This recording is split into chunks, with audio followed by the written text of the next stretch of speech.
Salut à tous, bienvenue parmi nous. Il est 14h59, il est 15h, ça y est, pile poil. Ah là là, Meta, elle est toujours à l'heure.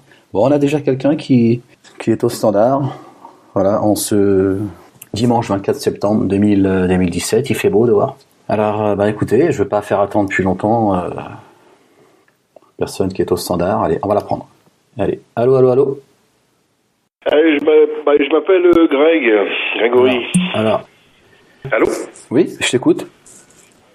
Oui, j'avais appelé il y a à peu près 2 semaines de ça, je ne sais pas si tu te souviens, c'était sur le Render, au sujet de Mouzin, qui avait un problème identitaire, parce que lui, si tu veux, il est né en France, mais il a des origines algériennes.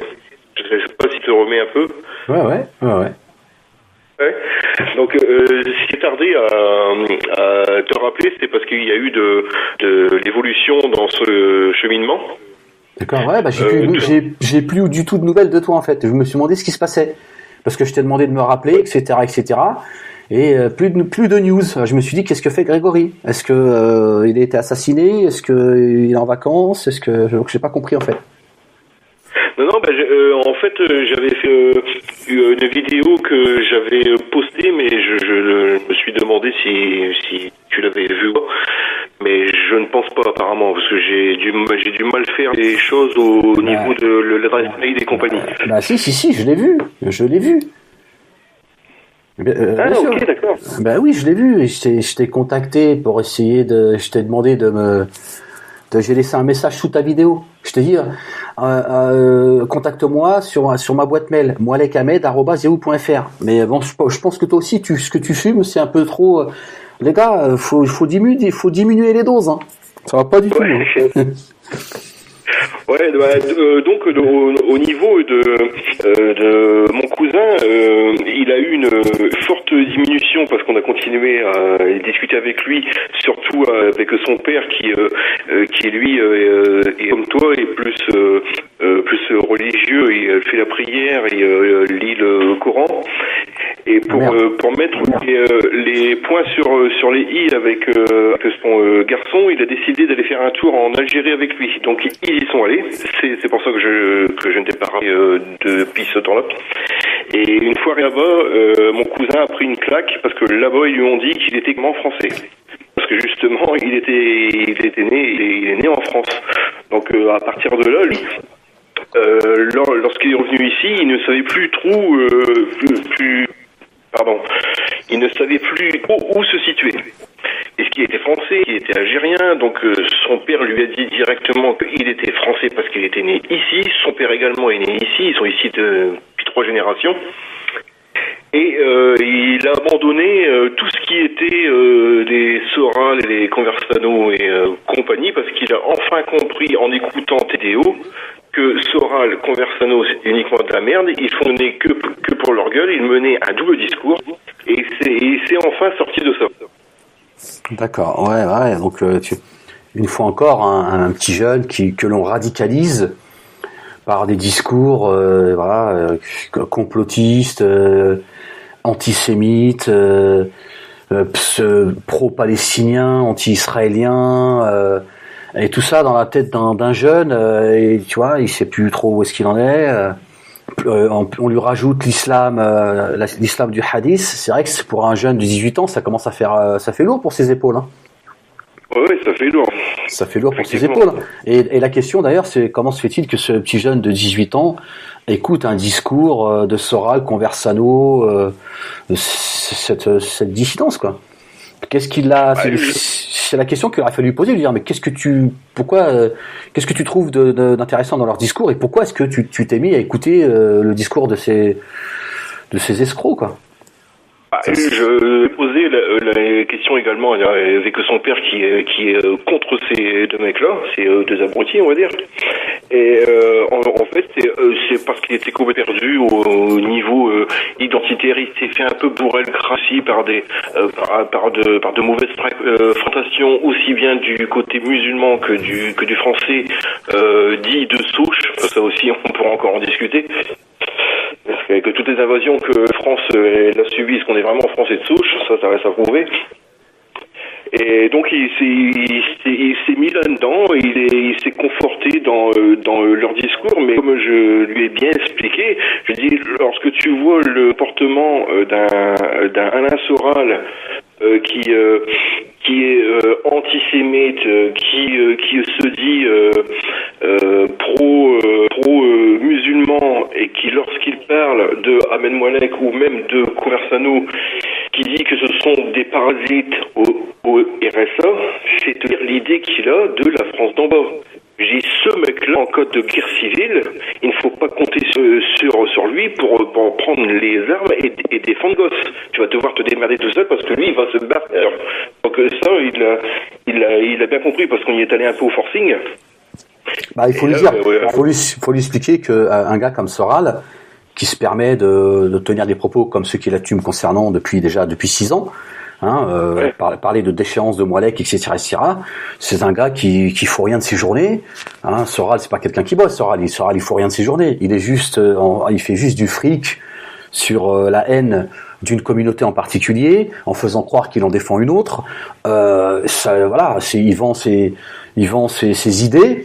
Et c'est comme ça qu'il fait du fric, mais je veux dire, il est certainement pas plus respectable que quelqu'un qui se lève à 6h du matin d'aller bosser ou quelqu'un qui est au chômage.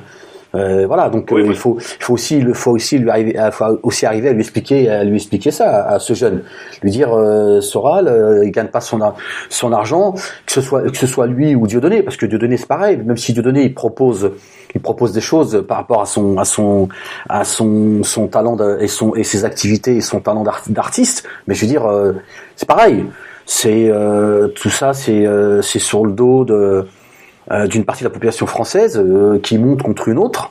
Voilà, en leur racontant des histoires, la dissidence. Moi j'ai un peu du mal à parler d'eux parce qu'ils me fatiguent en fait.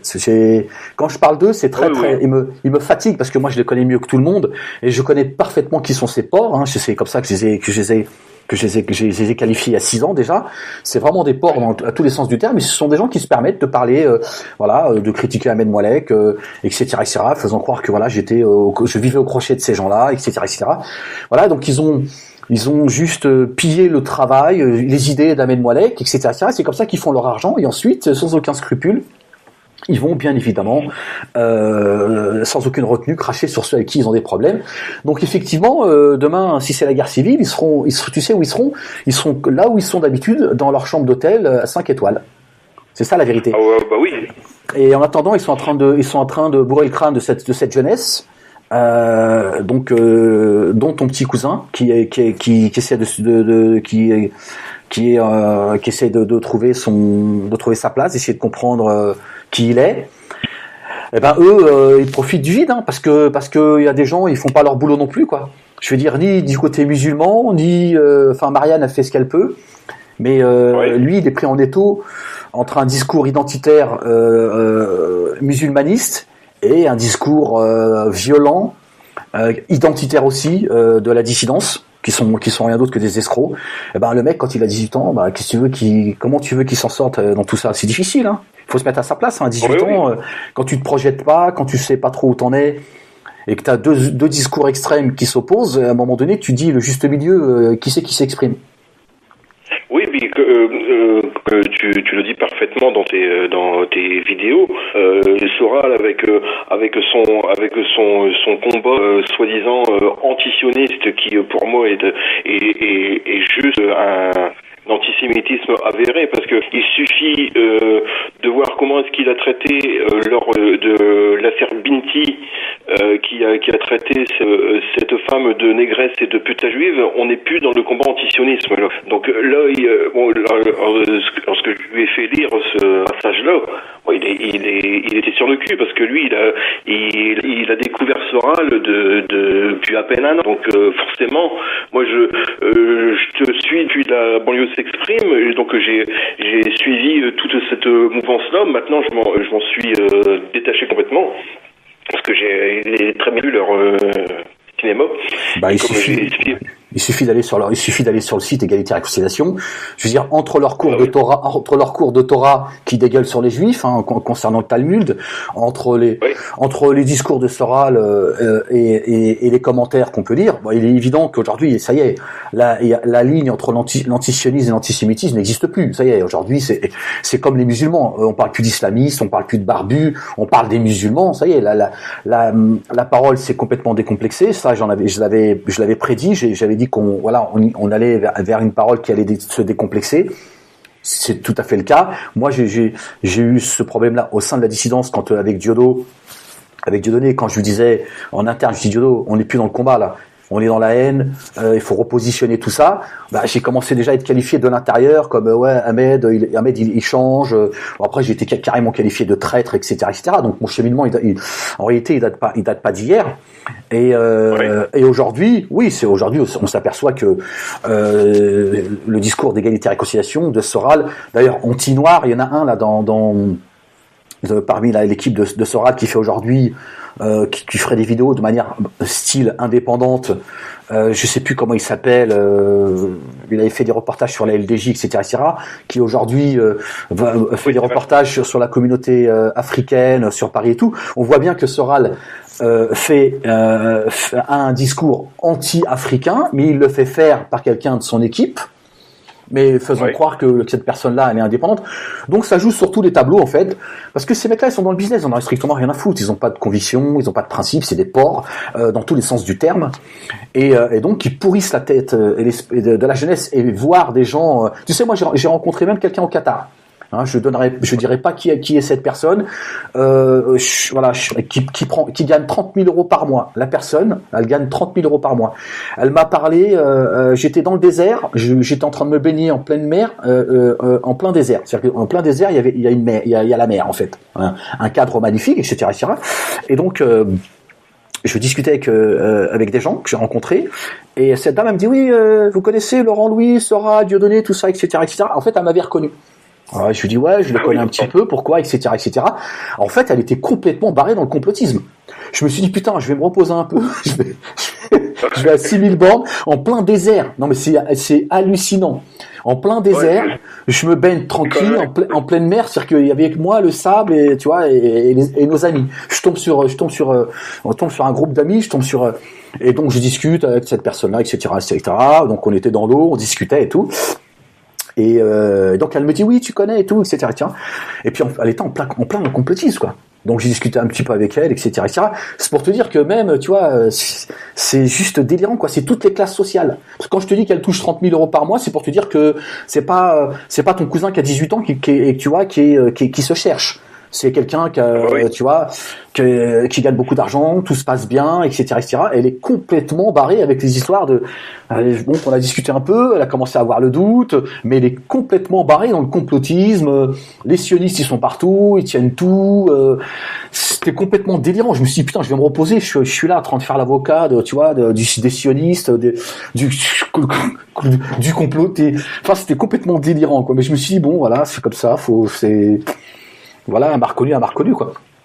Et, non, mais c'est pour te dire que voilà, c'est comme cette dame, j'en avais parlé dans une de mes vidéos, qui me dit, je me suis libéré du conflit israélo-palestinien, j'en ai voulu aux Juifs pendant longtemps. Elle m'a dit ça, en fait, c'est la dissidence. Etc., etc. Elle a rien à voir avec le monde arabe, elle est pas musulmane, elle est européenne, mais elle est pas du tout, tu vois, je sais pas si elle est croyante ou pas, mais en tout cas elle est pas musulmane. Mais elle m'a dit, en écoutant vos vidéos, je me suis libéré de tout ça et ça fait du bien. Elle m'a dit, aujourd'hui je me dis, mais comment j'ai pu écouter ces gens-là? Pourquoi ils ont réussi à toucher mon esprit? Et comment j'ai pu adhérer à leur thèse et donc commencer à en vouloir aux Juifs parce que j'estime que ils s'en prennent aux Palestiniens, etc., etc. Elle m'a dit, en écoutant tes vidéos qui sont beaucoup plus nuancées, ça m'a libéré tout ça et ça me fait du bien. Je lui dis écoutez, tant mieux. Donc voilà, ces gens en fait avec ils polluent l'esprit d'un tas de gens et de toutes les classes sociales, parce qu'il y a des gens qui font pas leur travail quoi. C'est tout le problème. Oui, bien sûr. Voilà, donc. J'ai regardé aussi parce que il y a beaucoup de gens ici qui viennent dire que l'islam c'est la religion de la haine. Bon, ça on l'a entendu des milliers de fois, mais comme je me tue à leur dire à chaque fois, lorsque lorsqu'on écoute Issa Ahmad, par exemple, que je prononce très mal, parce que j'ai regardé la vidéo, ce mec-là, si on écoute un discours comme ça, on se dit oui, ok, parce que bon, lui, il est quand même très très dangereux. Et mais comme je dis, il y a eu des massacres aussi au nom de la Bible. Et ça, la communauté, on va dire blanche chrétienne, refuse de l'entendre. Et pourtant, dans les années 70, il y a eu un massacre avec la secte de Waco et David Koresh, qui a fait, c'est plus de 130 morts parce qu'il avait détourné les paroles de la Bible. Je dis, c'est juste une interprétation des mots, c'est tout. Il faut pas tomber là-dedans. Il faut savoir lire entre les lignes. Non mais Grégory, il faut aussi, moi, celui qui parle avec toi, c'est un pratiquant, un croyant, avec mes défauts et mes incohérences. Certes, je suis loin d'être un exemple de piété, mais il faut pas non plus se voiler la face. L'islam est une religion qui a conquis un tas de contrées par l'épée. Et ça, c'est des choses que moi je n'ai pas voulu entendre, parce que quand j'entendais cela, pour moi, on s'en prenait à Dieu, au Coran et à son prophète, alors qu'en réalité, après la mort du prophète, il s'est passé un tas de choses. Et l'histoire nous rappelle qu'effectivement, je veux dire, l'Espagne, c'est 800 ans de colonisation, ça n'a pas été à coup de bisous. Et ça fait 14 siècles que l'islam a conquis un tas de contrées par l'épée, c'est vrai, c'est une réalité. Le problème, c'est qu'on confond cet islam qui est né après le prophète et l'islam du Coran. Donc on peut pas, alors évidemment, on peut pas jeter l'anathème sur l'ensemble des musulmans en disant tout musulman est un salaud, un terroriste, etc., etc. Mais je veux dire, ceux qui se font péter la gueule, Grégory, ce sont des gens qui écoutent un certain courant dans l'islam. Ça aussi, il faut en parler calmement. Il faut aussi l'expliquer à ton cousin, à ton jeune cousin, lui dire voilà, il existe des courants dans l'islam. Ce sont des conquérants. Daesh, ils viennent pas de nulle part. Hein. Je veux dire, Daesh, évidemment que ceux qui sont les leaders, ils sont ni pratiquants, non, c'est des escrocs. Mais ceux qui s'enrôlent chez Daesh, ce sont des gens qui croient à cet islam conquérant et qui pensent que c'est Dieu et son prophète qui parlent. Donc c'est une réalité au sein de l'islam, Grégory. Et on peut pas se voiler la face, parce que si on se voile la face, il y a des gens, par exemple, comme Aldostérone, parce que c'est ce dont je voulais parler aujourd'hui. On m'a envoyé un tas de messages en me disant certains même m'ont dit oui Ahmed, comment se fait-il que tu n'as pas fait de vidéo concernant les prières de rue à Clichy-sous-Bois, il me semble-t-il. Parce qu'il y a un certain Majid Oukacha qui a filmé cette prière de rue, d'ailleurs en les insultant, je sais pas quoi, enculé, machin et tout, je sais pas pourquoi il insulte les gens. Et Aldostérone a fait une vidéo, donc j'ai pris le temps de l'écouter parce qu'on m'a dit écoute ce qu'il dit, ça serait bien que tu réagisses. Et il était au bord de l'hystérie dans sa voiture, Aldostérone. J'ai cru qu'il allait s'étouffer. Il a fait un amalgame entre l'Irak, avec le verset qui était récité par l'imam dans la rue pendant la prière du vendredi, etc., etc.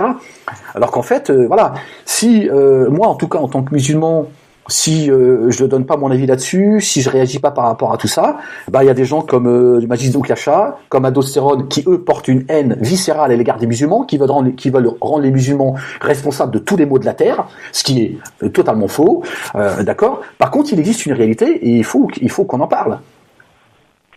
Par exemple, ces prières de rue, par exemple, à Clichy, le problème, c'est pas les versets qu'a récité cet imam venu de je ne sais où, d'Afrique noire, je ne sais où. Par contre, parfois, ceux qui président ces prières de rue, ce sont des gens qui viennent du Maghreb, donc ils viennent instaurer leur dogme ici. Mais le problème, c'est pas ces fameux versets qu'a récité cet imam en disant tuez-les tous, etc., etc., qui a rendu complètement hystérique Aldostérone qui veut créer une guerre civile en France. Le problème, c'est que la communauté musulmane n'est plus du tout responsable et que plus personne n'a le courage de dire à ces gens qu'est-ce que c'est que ces prières de rue? À un moment donné, il faut respecter les gens, respecter le pays dans lequel vous vivez, et puis de respecter les gens que ça dérange. On est dans une situation qui est extrêmement sensible. Il est temps qu'à un moment donné, vous fassiez preuve, que vous soyez adulte, que vous fassiez preuve un petit peu de discrétion, et que vous arrêtiez de faire peur aux gens. Parce qu'il y a des gens, ils sont pas ni racistes, ils sont ni islamophobes, même si j'aime pas ce mot-là, mais qui commencent à en avoir marre, et puis ça leur fait peur. Et c'est de dire à ces gens, vous êtes en train de faire peur aux gens, est-ce que ça, c'est l'esprit du Coran? Non. Voilà. Non. Eh ben, tout ça, il faut aussi à un moment donné en parler et arrêter de dire que les musulmans sont montrés du doigt comme des pauvres petites victimes qui sont responsables de rien. Il existe un islam conquérant, dur, sans pitié, et qui tourne la tête à cette jeunesse, voilà, qui savent plus où ils en sont. Et si nous on n'est pas là pour mettre un petit peu d'ordre au sein de la communauté musulmane, bah t'as Cheikh Soral qui lui vient jusqu'à nous dire qui sont les bons et les mauvais musulmans. Ah oui, bien sûr. Oui. C'est complètement délirant. Donc t'as ton jeune cousin de 18 ans qui lui se cherche. Et donc il tombe sur un discours de Soral il a le sentiment que Soral est en train d'aider les musulmans voilà, qui en tout cas est du côté du musulman, et il est en train de le monter contre d'autres communautés, la communauté juive, contre Marianne, etc. Ben parce que les premiers responsables de la communauté musulmane, les prédicateurs, les imams, les intellectuels, les penseurs, ils font pas leur boulot, tout simplement. En tout cas, ils font pas le boulot que moi je fais. Oui, c'est sûr. Et c'est pour ça que j'arrive pas à croire que avec le discours que tu es sans cesse dans la censure. J'arrive pas à comprendre. Parce que ça dérange pas mal de gens, ça dérange la dissidence, parce que eux, faut pas oublier que eux, ces marchands du temple, je touche au business, tu vois. Tu sais, Dieudonné, c'est 300 000 € par mois. Bon, je pense qu'aujourd'hui c'est un peu plus compliqué pour lui, mais lui, il se dit, Ahmed, il faut le faire taire coûte que coûte, parce que lui, il engrange beaucoup d'oseille. Soral, c'est pareil, il fait de l'argent sur le dos de la communauté musulmane. Il y a aussi des gens dans le monde politique qui ont tout intérêt à ce que le discours de la dissidence continue à exister. Il y a aussi des gens de la communauté juive qui ont tout intérêt à ce que le discours de la dissidence continue aussi à s'exprimer. Il faut le dire, faut pas avoir peur de le dire. Donc voilà, et moi j'ai un discours qui dérange beaucoup de monde. C'est un discours qui dérange aussi la communauté musulmane de l'intérieur, et donc forcément, et comme la dissidence ont été les premiers par l'intermédiaire de Noémie Montagne, qui est la copine de Dieudonné, a commencé elle, et qui m'a censuré pendant 4 ans sans aucune pitié, et ça continue aujourd'hui, mais de manière différente. Et il y en a d'autres qui se sont greffés suite à mon évolution, voilà, qu'elle soit politique, concernant le conflit israélo-palestinien, que ce soit religieux, de remettre en cause le musulmanisme, etc. Donc voilà, mon discours il dérange, donc on a tout intérêt à pas me donner le micro et continuer à me censurer, et essayer de m'isoler. Bon, c'est comme ça fait partie de... Voilà, c'est comme ça, il faut que je fasse avec. C'est vrai que c'est pas facile, c'est pas toujours évident de vivre cette censure qui dure quand même depuis 6 ans, ça fait pas 6 mois. Et puis toutes ces attaques qui vont avec, parce que la dissidence ont été les premiers, alors que c'est des gens que j'ai côtoyés longtemps, à me dégueulasser moi, ma famille, m'accuser d'un tas de choses. Bon, bah écoute, c'est comme ça, il faut faire avec. Mais dans cette traversée du désert, je me suis retrouvé avec moi-même. Voilà, j'ai déconstruit tout ça avec le Coran. Et aujourd'hui, je suis en paix avec moi-même, et je suis bien content aujourd'hui de croiser d'autres gens sur ma route. Donc voilà, c'est ce que j'essaye d'expliquer aux gens qui m'écoutent. C'est pour ça que j'ai créé cette radio avec mes petits moyens. Bah déjà pour pouvoir donner la parole aux gens, ça veut dire aussi que je suis prêt à discuter avec eux en direct. Donc tous ceux qui m'insultent, tous ceux qui font des vidéos cachées, ils n'ont pas le courage d'appeler et d'échanger avec moi. Tu vois ? Et puis en général, ces gens-là, ils n'ont rien à dire en général. C'est juste de culte pur et c'est tout. Et c'est pour ça, justement, je me faisais cette réflexion-là. Le pseudo-débat qu'a eu Alain Soral avec Orsano, je pense qu'il l'a jamais eu avec toi parce que justement, étant donné que tu prends bien le système, parce que tu les as côtoyés pendant des années et avec le discours que tu as de quoi déboulonner Soral place. Et à mon avis, un débat comme ça avec lui, il ne l'acceptera jamais. Déjà parce qu'il n'osera pas te porter la main dessus. Parce que justement là, il va se faire pas mal de monde à dos et tu peux le boulonner très facilement. Je t'écoute. Mais tu sais, Dieudonné Soral, celui qui a désacralisé la dissidence, c'est Ahmed Moalek. Ça m'a coûté cher, j'y ai laissé des plumes, certes. Soral a commencé dès le départ à s'attaquer à moi et à ma famille, qui ne connaît pas d'ailleurs, à la demande de Dieudonné et Noémie Montagne. C'est eux les premiers responsables, c'est eux les premiers salopards que j'ai côtoyés longtemps, que j'ai respectés. Voilà, ils n'ont respecté, ils ont absolument rien respecté. Ils ont envoyé Soral dans les tranchées. Cet imbécile a répété tout et n'importe quoi. Parce que il fallait juste simplement me faire taire. Malgré cela, aujourd'hui, la dissidence, elle a été, voilà, elle arrive au bout de son histoire. C'est Ahmed Moalek qui est comment dire, qui est l'auteur de la déchéance de la dissidence. Bon voilà, moi j'ai fait ce que j'avais à faire à mon niveau. Je suis content de l'avoir fait. Maintenant, je vais te dire, Grégory, moi, discuter avec Dieudonné Soral, ça m'intéresse plus aujourd'hui. J'ai plus envie de discuter avec ces gens. Ces gens, moins j'en parle, mieux je me porte. Voilà, je les connais, je sais qui ils sont, je les ai pratiqués, je connais le mécanisme de l'intérieur. Donc c'est pour ça qu'ils ont tout intérêt à me faire taire, à m'isoler, à me faire passer pour un fou, parce qu'ils ont bien compris que moi, si demain j'avais une grande visibilité, je les enterre de manière définitive. Mais il y a des gens aussi, comme les médias mainstream, qui ont pris un tas d'informations sur les vidéos que j'ai faites, notamment les 3 premières années, mais qui n'ont jamais voulu me donner la parole parce qu'il n'y avait pas une envie de les faire taire. C'est ça le problème.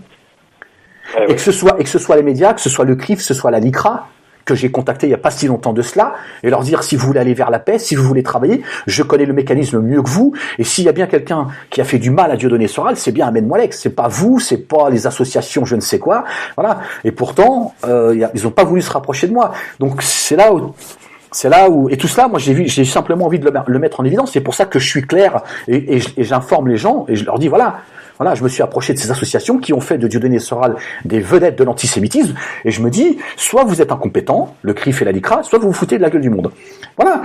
Et ça m'a pas empêché, moi, d'aller jusqu'au bout de les avoir contactés de manière officielle et de leur dire, je suis là. Si vous voulez qu'on se rencontre, qu'on discute et qu'on remette un petit peu d'ordre, parce que le problème de la dissidence au-delà de Dieudonné Soral, puisque maintenant les gens ont compris par le travail que j'ai fait qui ils sont réellement. Après, ils se sont embourbés tout seuls parce que je les ai poussés à la faute. Et ils ont fait des dégâts. Et ton jeune cousin de 18 ans, on est un exemple. Et c'est ça aujourd'hui qu'il faut déconstruire. Et il y a un tas de moyens pour déconstruire tout ça. Il y a plein d'outils. Moi, j'en connais le mécanisme.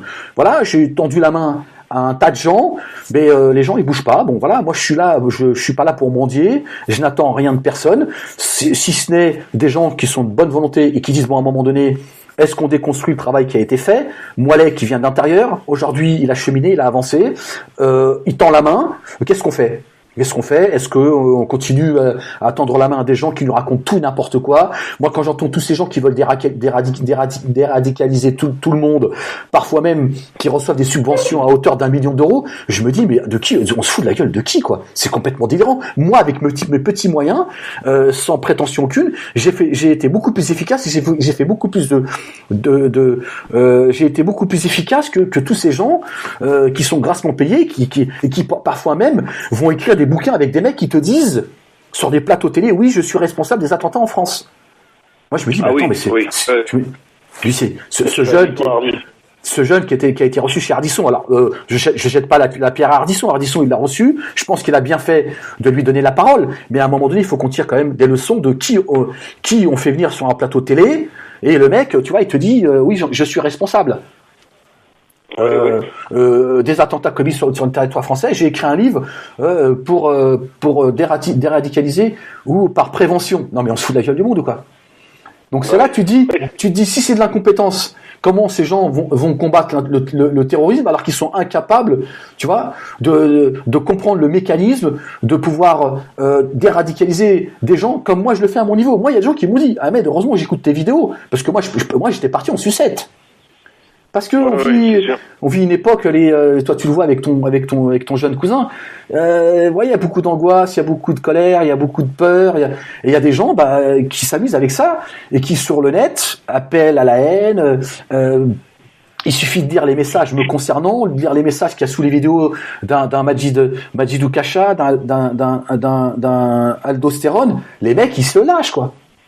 C'est quand on mène la guerre contre ces gens-là, quand ceci, et les mecs ils dégueulent sur la communauté musulmane parce qu'ils ont un problème avec elle, mais c'est pas comme ça qu'on va régler les problèmes. Il faut être adulte, il faut que chacun regarde un peu que chacun écoute les revendications de chacun, qu'on se pose, qu'on essaie de voir ce qui va pas, et Grégory, tu sais, chez les musulmans, le combat c'est pas contre les musulmans qu'il faut le mener, il faut le mener à l'intérieur. Avant les aldostérones, les Majid Oukacha, l'extrême droite est la plus dure et c'est raciste et ceux qu'en veut la communauté musulmane, au-delà de ces gens-là, c'est à l'intérieur de la communauté musulmane. Le problème, c'est le CCIF, c'est l'UOIF, c'est tous les abous, c'est les prédicateurs, c'est les imams qui viennent, qui polluent l'esprit de cette jeunesse. Tu vois, comment se fait-il que les imams et les prédicateurs, pour parler d'un sujet concret dont on a parlé en début d'émission, comment se fait-il que personne n'est monté au créneau et de dire, écoutez, il y a une fatwa qui vient dire que les prières de rue sont haram, interdites, fini. On ne tolérera plus, nous, instance, alors pour moi il n'existe aucune instance, mais de dire, on interdit toute prière de rue, c'est fini. Ça suffit. Il y a d'autres moyens, on est dans un pays de droit, il faut qu'on respecte nos concitoyens. Il y a des gens en France, le fait qu'on les dérange, c'est déjà trop. On parle même pas de, tu vois, ça leur fait peur, etc. On dérange une partie de la population française, on n'a pas le droit de le faire en tant que musulman. Ça suffit. En plus, vous donnez le bâton pour vous faire battre et vous continuez à mettre de l'huile sur le feu. Donc ces prières, elles doivent cesser et immédiatement. Personne ne le fait. Parce que c'est un manque de compétences, et il y a du jugement foutisme, il y a des gens qui vivent de leur statut d'imam, de prédicateur et tout. Donc les mecs ils veulent pas se mettre à dos la base. Et donc donc on est dans une France qu'on est en train de tribaliser, où chacun est en train de défendre son identité. Tout ça va mal finir, et en plus de cela, on a des aldostérones qui vont nier que les Rohingyas sont en train de se faire génocider, alors que la planète entière reconnaît que ces gens, on est en train de les massacrer, et lui, il vient nous dire que à travers ces prières de rue, il y a des gens qui appellent à tuer les mécréants partout où vous les trouvez et tout. C'est complètement délirant, et personne ne dit rien. Ah ouais, c'est surtout ça le problème. Oui, mais comment tu veux que ton jeune cousin qui a 18 ans, qui est en train de se chercher, le mec à un moment donné il s'y retrouve, il sait plus en fait, il sait plus de quel côté, parce qu'il n'y a pas de discours adulte sérieux. Les musulmans, au lieu de faire des prières de rue pour demander que l'on donne les moyens aux écoles de pouvoir travailler dans les meilleures conditions, que dans les hôpitaux, que ces gens qui sont une infirmière pour 30 patients puissent travailler dans les meilleures conditions. Les musulmans, ils bloquent pas les rues pour ça. Ils vont bloquer les rues pour avoir des mosquées où on les anesthésie et on leur raconte des conneries et on crée des futurs débiles et des névrosés. Et c'est ça qui est complètement délirant. Le bateau de l'islam est à la dérive. Tu vois, que les musulmans bloquent les rues pour donner les moyens aux écoles de faire de leurs enfants des médecins, des avocats, des gens responsables, des gens qui cessent d'avoir la haine après tout le monde, d'avoir la haine à l'égard de la communauté juive, qui prennent de la distance avec le conflit israélo-palestinien, qui s'occupent de leur citoyenneté, qui s'occupent d'eux et qui aspirent à autre chose. Qu'on cesse de les interdire de faire de la musique, de faire de la peinture, de les éloigner de l'art. Et à un moment donné, les mecs ils vont écouter un Soral, il y a un Dieudonné, et on les remplit, ou un Aldostérone, un Majid Oukacha, et c'est tout ce qu'ils ont en fait. Parce que même Marianne, Grégory, Marianne elle est fatiguée. Marianne. Ouais. Voilà le constat que je fais. Je veux pas faire un constat larmoyant, mais voilà, C'est pour ça que moi, de l'intérieur, en tant que musulman croyant, pratiquant, je le précise, puisqu'on me fait passer pour un apostat, un alcoolique, je relèverais de la psychiatrie. De l'intérieur, j'essaie de remettre un petit peu d'ordre par le bon sens, et de dire, voilà, au sein de la communauté musulmane, vous vous plaignez de l'islamophobie, vous êtes les premiers islamophobes, vous êtes les premiers à avoir fait taire Dieu et son prophète. Voilà. Et vos saloperies, vous le faites sur Dieu et son prophète. Alors, il est peut-être temps aujourd'hui d'arrêter de traiter Marianne d'islamophobe, d'arrêter de pointer les islamophobes comme étant des islamophobes, de nous dire que le problème c'est eux. Moi, je dis que le premier problème c'est vous. Qu'est-ce que c'est que ces prières de rue, pour ne parler que de ce qui est de l'actualité, qui excite un grand nombre de gens et qui font peur à des gens? C'est pas normal. On ne respecte plus rien, Grégory. On ne respecte plus rien, on n'a plus de respect pour nos concitoyens, et ça peut plus durer. On peut plus l'été emmerder nos concitoyens pendant le mois du Ramadan avec les prières du soir. On peut plus aller prier dans la rue parce qu'il y a des mosquées qui ferment. C'est plus possible. Ça, c'est une revendication. C'est-à-dire, on s'en fout. On se fiche du reste du monde. On veut nos mosquées coûte que coûte. Et si on nous la donne pas, eh ben, on bloquera les rues pendant que d'autres essayent de se battre pour leurs acquis. Tu vois, on est complètement déconnecté de la réalité. Mais ça, c'est pas la faute que des islamophobes et des racistes ou de Marianne. C'est d'abord la faute de nos penseurs, de nos intellectuels, qui certains ont passé leur temps à se pavaner sur les plateaux de télé, et de nos abous, etc., etc. Et curieusement, Grégory, le CCF, le OIF et certains prédicateurs, c'est toujours le monde politique et médiatique qui leur donne de la force. Et c'est ça qui est très curieux. À chaque fois, on les victimise et on leur donne beaucoup plus de force. Et quand il y a Ahmed Moualek qui dit à un moment donné, est-ce que je pourrais exprimer mon avis, alors qu'il est entendu au plus haut niveau en réalité. Bah, les mecs ils disent non, fermez-la, monsieur Malek, vous emmerdez tout le monde, monsieur Malek. Vous nous emmerdez avec vos conneries. Et c'est là où tu te dis, soit il y a un problème de compétence, soit on se fout de nous. Oui, bah c'est comme ta vidéo, comment ça s'appelait, Nina Moualek au quotidien. Déjà, moi, j'étais mort de rire. Mais ce que j'ai trouvé excellent dans ta vidéo, c'est que le Nina Moualek, au quotidien, elle ne s'adressait pas uniquement qu'aux musulmans. Moi, tel que je l'ai vu, elle s'adressait à toutes les religions, qu'elles soient musulmanes, chrétiennes, bouddhistes et compagnie.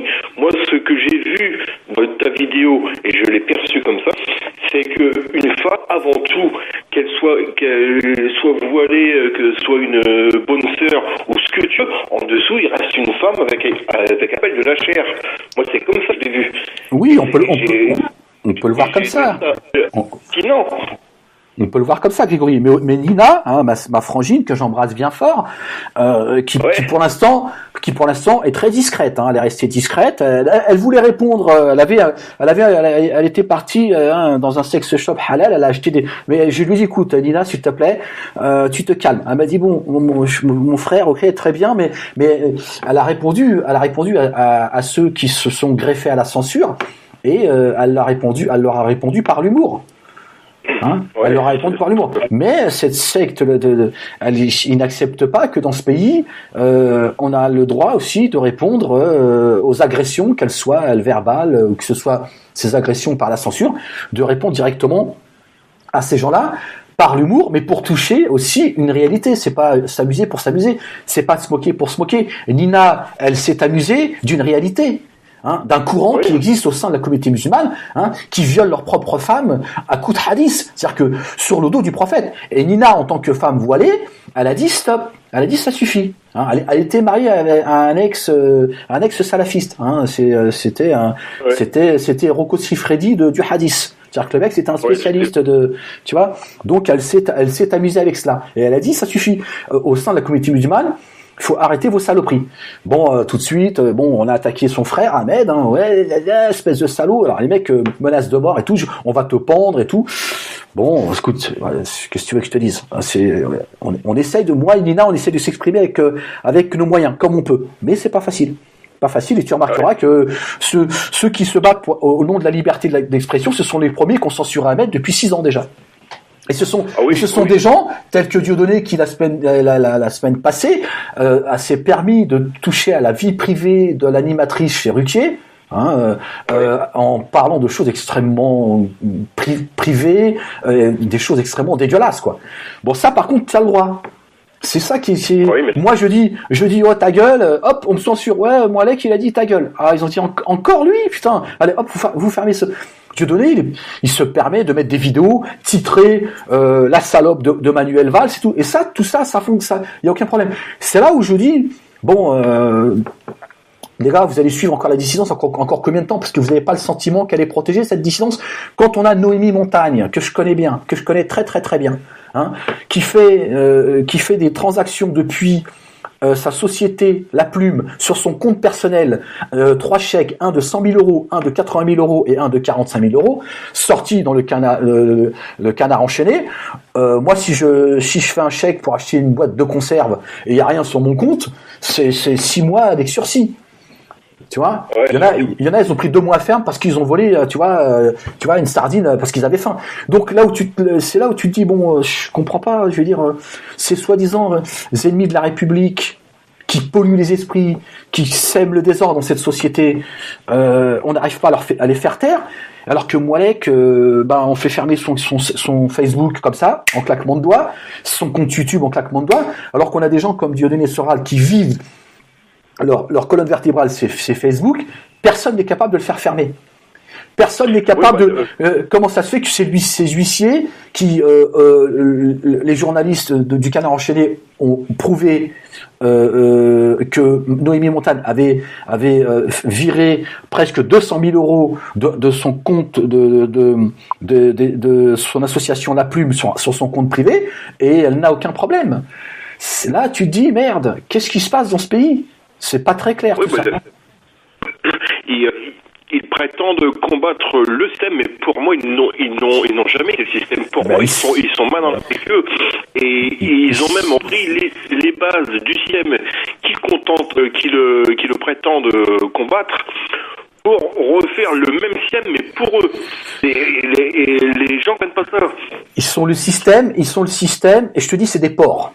C'est des porcs. Les accusations qu'ils portent à l'égard du monde musulman, à l'égard du monde politique, juif, etc., je te dis, ils sont bien pires. Ces gens sont des porcs. Sans aucune pitié, ils ont laissé derrière eux que des cadavres. D'accord ? Oui, moi, je suis un rescapé de la dissidence. Je suis le seul. D'accord ? Et il y a une personne dont tu as parlé tout à l'heure qui s'appelle Binti, mais on peut pas la considérer comme faisant partie de la dissidence, mais elle est la seule qui a encore aujourd'hui trouvé les ressources et la force, d'après ce que j'ai pu comprendre en tout cas, elle s'exprime encore, et elle a tenu tête face à ces salopards. Sinon, ils n'ont laissé derrière eux que des cadavres. Et je te rappelle, Grégory, qu'il y en a un, il s'est suicidé. Il a 40 ans, d'accord ? Oui, il s'est suicidé, il s'est jeté dans les rails. D'avoir été harcelé par Soral et la Noémie Montagne. D'accord ? Quand il a découvert le poteau rose, lui, et comme les autres, il y en a, ils sont suivis, il y en a, ils sont rentrés en psychiatrie, d'accord ? Et lui, il s'est jeté dans les rails. Ça, c'est ça, la dissidence. Qui passe leur temps à nous expliquer que les juifs sont des salopards, que les juifs ont récupéré Ahmed Moalek, qui le piétineront, etc., etc., parce que le juif, c'est sa façon de faire. C'est exactement comme ça que eux sont. Moi, Grégory, jamais, au grand jamais, ni le juif, ni le sioniste s'en est pris à ma famille, ou à ma dignité ou à mon honneur. Jamais ils se sont pris à moi. Voilà. Eux, ils n'ont fait que ça dès le départ, en racontant des saloperies. Tu vois ? Donc ces gens sont dangereux, et c'est pas étonnant que ton petit cousin, à un moment donné, il part dans la dérive, ou que je rencontre moi des gens qui gagnent bien leur vie, qui sont complètement tombés dans le complotisme, parce qu'il y a une certaine habilité, parce que aussi le monde médiatique et politique ont donné beaucoup de force à Dieudonné Soral. D'accord ? La LICRA, le CRIF ont fait d'eux des vedettes de l'antisémitisme. Ils sont complètement passés à côté de leurs responsabilités. D'accord ? Voilà. Moi, je rends responsable, et je l'ai fait depuis très longtemps, au même titre que Dieudonné Soral, l'antisémitisme en France. Le CRIF et la LICRA sont responsables. Soit parce qu'ils sont incompétents, ou soit parce qu'ils se sont amusés avec tout le monde. Et je parle pas des gens qui travaillent bénévolement dans ces associations, qui se battent vraiment contre toutes ces saloperies, mais ceux qui se sont embourgeoisés et qui, en fait, ont fait de Dieudonné Soral des vedettes parce que ça les arrangeait bien. Et chacun avait besoin de... Donc Dieudonné Soral, à un moment donné, ils ont très vite compris qu'ils n'avaient pas à craindre ni la LICRA ni le CRIF. Et qu'au contraire, grâce à eux, ils prenaient de la force et ils existaient. Et plus on leur tapait dessus, plus les rangs grandissaient, plus ils gagnaient du fric, et plus ils pouvaient dire à Ahmed Moualek, oh, tu nous emmerdes, toi. Toi, tu nous emmerdes avec tes histoires, ouais, on n'est plus dans le combat, Dieudonné, on est dans la haine et tout. Moi, quand j'ai tenu ce discours-là à l'intérieur, j'ai été traité comme un malpropre. Les gens sont pas conscients de cela. Quand je suis parti, et on m'a... Oui, vas-y, je t'en prie. Je t'en prie. C'est quand même évident parce que ils sont tombés dans une porcherie totale déjà avec l'insure qui te font subir, et surtout aussi avec les atrocités qu'ils ont pu sur la fille de Laurent-Louis qui est handicapée, et la perte du fait de Saïm Laïbi. Ils sont tombés dans une porcherie extrême avec ces deux messages-là. Il y a un troisième message, Grégory, qui est passé un petit peu à la trappe, parce que j'ai demandé à Laïbi, j'ai appelé à la solidarité, je lui dis, Laïbi, si tu es ce que tu dis, si tu prétends être ce que tu dis, un musulman intègre, je te demande publiquement de te désolidariser de Dieudonné Soral. Quand ils étaient en train de manger du caviar et que le champagne coulait à flot, il m'a tourné le dos.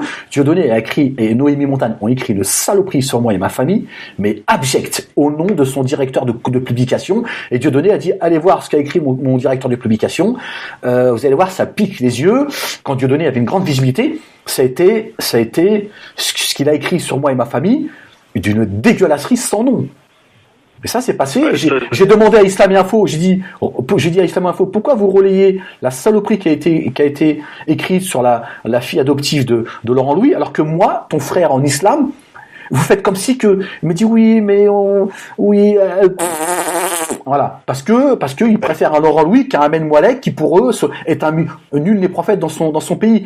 Pour eux, je suis un musulman laïque, etc., etc.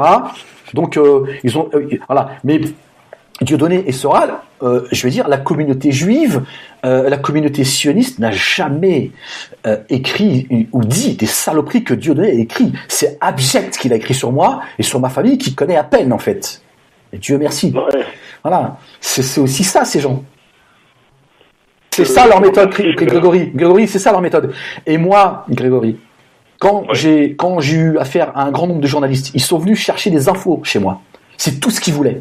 Alors que je leur ai dit, comment se fait-il qu'ils ne voulaient pas me donner la parole? Parce que moi, je viens d'intérieur. Moi, je connais le mécanisme. Et moi, je leur ai dit, moi, je ne serai pas celui qui vient baver sur Dieudonné. Je ne veux pas que l'on garde cette image de moi. Mais j'ai envie de dénoncer des choses. J'ai envie que les gens entendent ce qui est cette dissidence, parce que moi, je vais leur faire beaucoup plus mal que ce discours politique et médiatique. Ils n'ont pas voulu. Alors, pourquoi? J'ai pas de réponse. Mais celui qui leur a fait le plus mal, c'est moi. Mais comment se fait-il qu'on n'a pas voulu donner la parole à grande échelle à Ahmed Moualek pour les faire taire de manière définitive? C'est ça la question. Il ne donne pas la parole non plus à Blanc qui les a lâchés aussi, parce que visiblement il en avait ras le cul aussi de Soral. Qui ça? Bon, qui ça? De qui tu parles, Grégory? De Laurent Louis? Blanc-Rue? Non, Blanc-Rue. Blanc-Rue, c'est la même racaille, Blanc-Rue. Blanc-Rue, tout ça, Conversano, tout ça. Bon, Conversano, il est arrivé du jour au lendemain, personne ne le connaît. Moi, je le connais un peu de l'intérieur. Tout ça, c'est la même chose. C'est la même. Pour ça, ces gens, moi, il y a bien longtemps que, tu vois, moins j'en parle, mieux. Mais c'est pareil. Je veux dire, Blanc-Rue n'est pas une référence. Blanc-Rue, c'est pareil. Voilà, il s'est disputé avec eux parce que il a vu ses intérêts bafoués, c'est tout. Rien d'autre. C'est pas parce qu'il avait, tu vois. Blanc-Rue avec qui j'avais des rapports plutôt cordial à l'époque, mais bon, ce sont des gens, quand Dieudonné leur a dit il faut piétiner Ahmed, c'est ça la condition sine qua non, sinon ils m'ont tous piétiné, Laïbi, Laurent Louis, Blanc-Rue, tous ils m'ont piétiné, parce que il fallait montrer, tu vois, patte blanche au roi, et il fallait saluer le roi comme il se doit. Et Dieudonné, il a dit voilà, si tu piétines pas Ahmed, c'est même pas la peine. Bon, c'est pour ça, moi, tu vois, je n'irai pas, tu vois, défendre un Blanc-Rue, Grégory, qui a dit Ahmed nous a fait sa Shoah Hada. Parce que je lui ai dit à une époque, et là, Grégory, j'en profite aussi, j'ai dit il y a 4-5 ans maintenant, à peu près, j'ai dit j'atteste qu'il n'y a de Dieu que Dieu et que les chambres à gaz ont existé. Et là, il y a eu un tremblement de terre. Je pensais que j'avais poussé la dissidence à son summum, et je me suis aperçu qu'en fait, j'avais touché le Graal. C'est des chambres à gaz. Je me suis dit, putain, c'est pire que le juif qui défend à juste titre son histoire. L'hystérie, elle est pire encore. Parce que du côté juif, tu peux comprendre qu'il y a des mecs, tu vois, même si j'estime que certains ne savent pas en parler, parfois même, finalement, c'est eux qui relativisent l'histoire juive. Certains en ont fait du chantage. Tout ça, moi, j'ai pas peur de le dire et de continuer à le dire. Ça, je le pense et voilà. Je pense que certains, voilà. Donc, il y a, alors, soit c'est de l'incompétence, ou soit, une fois encore, il y en a certains, ils ne respectent rien. Mais par contre, du côté de la dissidence, quand tu leur dis, mais bien sûr que les chambres à gaz ont existé, là c'est fini, hein, t'es banni à vie. C'est-à-dire que si demain, comme certains m'ont dit, t'inquiète pas, Moalek, hein, demain, si on récupère la France, toi t'es mort. Toi, je te le dis tout de suite, toi, c'est la haine anti-juif, tu peux même pas imaginer.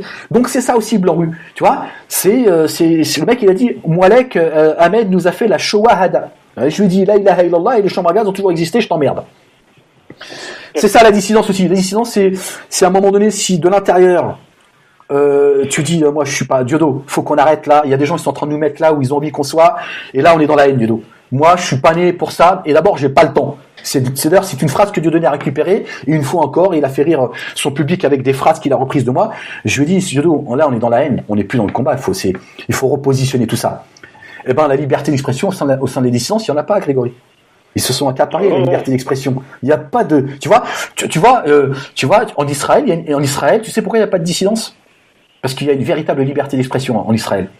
En Israël, tu peux entendre tout et son contraire. Dans la dissidence, soit t'es contre les juifs, ou soit t'es contre la dissidence. Soit t'es contre les juifs, ou soit voilà, c'est l'un ou l'autre. Et quand tu commences à dire de l'intérieur, Diodo, ça va pas, Diodo. Moi, ça commence à devenir insupportable tout ça. On n'est plus dans le combat, Diodo. Ah, le mec, il fait, bon, toi, tu commences à me casser les couilles, Ahmed. Et donc, je suis devenu le traître de la, tu vois. Et donc, j'ai morflé pendant 3 ans de l'intérieur. Sauf que je disais rien. Il y a des gens qui venaient, qui avaient appris à me connaître, qui venaient voir souvent les spectacles du Diodo. Qu'est-ce qui se passe, Ahmed? T'as pas l'air bien. Voilà. Les gens se rendaient compte qu'il y avait quelque chose qui allait pas. Jusqu'à ce que je finisse par partir de moi-même. Le seul qui est parti, c'est Ahmed Moalek. On a voulu faire croire le contraire. Bon, voilà. Pour te dire que tout ça, c'est la dissidence. Et tout ça, j'ai envie que ton petit cousin de 18 ans l'entende, parce que là, c'est pas on a dit que machin, c'est quelqu'un qui a construit la dissidence. Quand Dieudonné était au plus mal, d'accord, quand il faisait -20, et moi et Joss, on se les gelait dehors, dans le bus, et que Dieudonné jouait 2 fois par soir. Et on a parcouru la France. D'accord, on a joué pendant 3 ans au théâtre, la moitié, le 3/4 de la salle, et c'était que des invitations. Nous, on a galéré. Et le Soral qui arrivait en pleurnichant, et je lui ai donné la parole, le jour où il a grandi, il a commencé à cracher sur Ahmed en disant je lui paye le resto, on a trouvé du boulot à ses gosses et tout. D'abord, même si c'était vrai, parce que c'est une façon de parler, c'est ça, c'est ces gens-là qui veulent changer la France. C'est de la merde tout ça. Ces gens-là n'ont aucun principe. Moi, j'ai jamais entendu ça au sein de la communauté juive, jamais. Hein, ces juifs qui, soi-disant, ont récupéré Moalek et ils n'obtiendront rien. Ils le piétineront le jour où ils en auront plus besoin. Voilà le discours de la dissidence. Alors que c'est exactement ce que eux font. Eux et les musulmans, ceux à qui je me suis rapproché en leur disant voilà les problèmes que j'ai avec la dissidence. Vous parlez d'unité, il est peut-être temps de venir en aide à votre frère Ahmed. Ils n'ont pas voulu. C'est ça la vérité. Et ça, il faut que les gens l'entendent. Tu vois? Eh bien, moi, les médias, ils n'ont pas voulu que je parle de tout cela. Leur dire, voilà ce qu'est la dissidence. Voilà comment ça se passe à l'intérieur. Et moi, pourtant, je leur ai dit, je ne serai jamais celui qui dégueulera. Je ne veux pas avoir cette image. Mais par contre, je peux dire les choses. Je suis assez intelligent pour dire ce que j'ai à dire. Et j'en connais le mécanisme, et il est temps que les gens entendent. Ils n'ont pas voulu me donner la parole. Parce qu'il y a aussi les institutions qui ont peur et qui veulent pas aussi que je dise des choses. Que je dise, par exemple, que l'antisémitisme aujourd'hui, s'il s'est décomplexé, c'est aussi la faute de ces institutions. En tout cas, ceux qui sont à la tête du CRIF et de la LICRA. Qui se sont embourgeoisés, qui ont des intérêts politiques, etc., et qui ont trahi le dépôt que la communauté juive leur a confié ou pas. J'en sais rien s'ils ont été élus par les juifs. Moi, j'en sais rien. Est-ce que c'est eux qui se sont autoproclamés? En tout cas, ce dépôt, ils l'ont bafoué, ils l'ont piétiné. Voilà. Voilà, c'est ça la vérité. Et donc ça, ils n'ont pas envie de l'entendre non plus. Donc moi, quand je me suis rapproché d'eux officiellement, ils n'ont même pas eu la gentillesse et la politesse de me répondre. Alors que j'ai envoyé un courrier recommandé. Et je suis pas en train de dire ça parce que je leur en veux. Je dis que je me dois d'être clair, c'est tout. Et si demain ils me tendaient la main, alors je leur répondrai sans aucun problème. Tu vois, je peux pas faire mieux. Mais je tiens à le dire, et c'est le discours que j'ai toujours tenu depuis toujours, et ça ils le savent. Je dis, cet antisémitisme qui a été entretenu par Dieudonné Soral et qui a été propagé au sein des banlieues, le CRIF et l'ICRA en sont responsables. Ils ont une part de responsabilité qui n'est pas négligeable. Voilà. Et moi, je dis qu'il est temps que que la communauté juive fasse ce que moi je fais au sein de ma communauté, c'est qu'à un moment donné, même si eux ils le font, c'est vrai, beaucoup plus qu'au sein de la communauté musulmane, il est temps aussi que les gens de la communauté juive se fassent entendre et qui disent à ces associations, il y a un véritable problème. Et Ahmed Moallek a raison. Il soulève des questions. C'est vrai que vous avez fait de Dieudonné Soral des vedettes de l'antisémitisme, et s'il y en a un qui a frappé de manière implacable et à qui ça a coûté très cher, qui a frappé Dieudonné Soral, c'est Ahmed Moallek, alors que vous avez des moyens, vous êtes payé pour ça, vous avez les bras longs, et comment se fait-il que Ahmed Moallek est complètement isolé, il peut pas s'exprimer, que ce soit sur Facebook, sur YouTube, difficilement, on m'a sauté un tas de comptes, j'avais des milliers d'abonnés. Comment se fait-il que vous n'avez pas la possibilité de faire pareil? Si on peut censurer Moallek sur Facebook, il faut censurer Dieudonné Soral et ne pas les lâcher, de faire en sorte qu'il n'ait plus d'outils de communication. Non, les mecs, ils se gavent. Donc il y a un problème. Et en plus de cela, Moallek se rapproche de vous après une traversée du désert, après un cheminement, et là vous lui répondez pas. C'est quand même assez curieux ce qui se passe quand même. Ouais, sûr. Tu vois? Ouais, c'est hallucinant. Et là, c'est pas du fantasme. On peut m'accuser de régler des comptes ou pas. C'est pas le problème. Ce qui compte, c'est ce que je dis. Ce qui compte, c'est ce que je dis.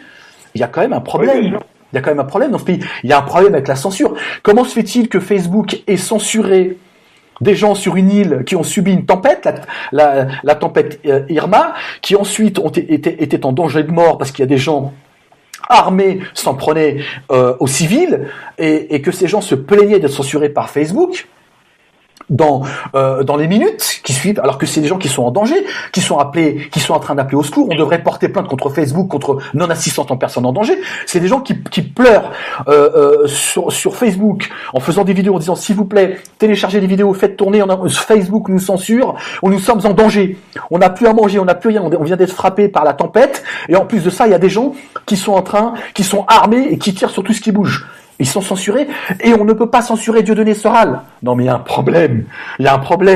Voilà. Et tout ce que je dis, c'est que du bon sens, c'est cohérent et c'est factuel. C'est-à-dire que ce que je dis là, ça se vérifie. Comment se fait-il qu'on donne pas la possibilité à Ahmed de travailler et qu'on continue à laisser des salopards semer le désordre sur Facebook et YouTube, comme des Aldostérone ou des Majid Rokacha, ou voir un Bassem qui crache sur la communauté noire, qui crache sur la femme maghrébine, qui insulte Dieudonné, qui s'en prend à la vie privée des gens, même si ces gens-là en ont parlé, qui met des vidéos en insultant Manuel Valls quand il était Premier ministre, ou ministre, je ne sais plus d'ailleurs, en titrant la salope de Manuel Valls, etc. Et je me dis, moi, dès que je tousse, on me censure. Il y a un problème dans ce pays. Même si, évidemment, il y a des gens qui sont des groupes de la communauté musulmane, ou de la dissidence, ou de la communauté chiite, qui signalent mes vidéos, parce qu'il suffit d'être un nombre suffisant pour signaler, pour que mes vidéos elles soient censurées, certes, mais comment se fait-il que personne ne bouge, alors que mes vidéos elles sont entendues au plus haut niveau? À un moment donné, on se dit, attends, c'est pas normal qu'on laisse un Moallek isolé comme ça, se faire dénigrer, menacer, d'avoir dénoncé la dissidence, ça lui a coûté très cher. En fait, j'ai envie de leur dire, vous êtes des salauds vous aussi, vous valez pas mieux que ces gens-là finalement. Ou alors on n'a pas le droit à la repentance, on n'a pas le droit à l'erreur. C'est quoi? Je comprends pas. C'est quoi votre politique? C'est quand même très curieux qu'on donne de la force à des gens en leur tapant dessus.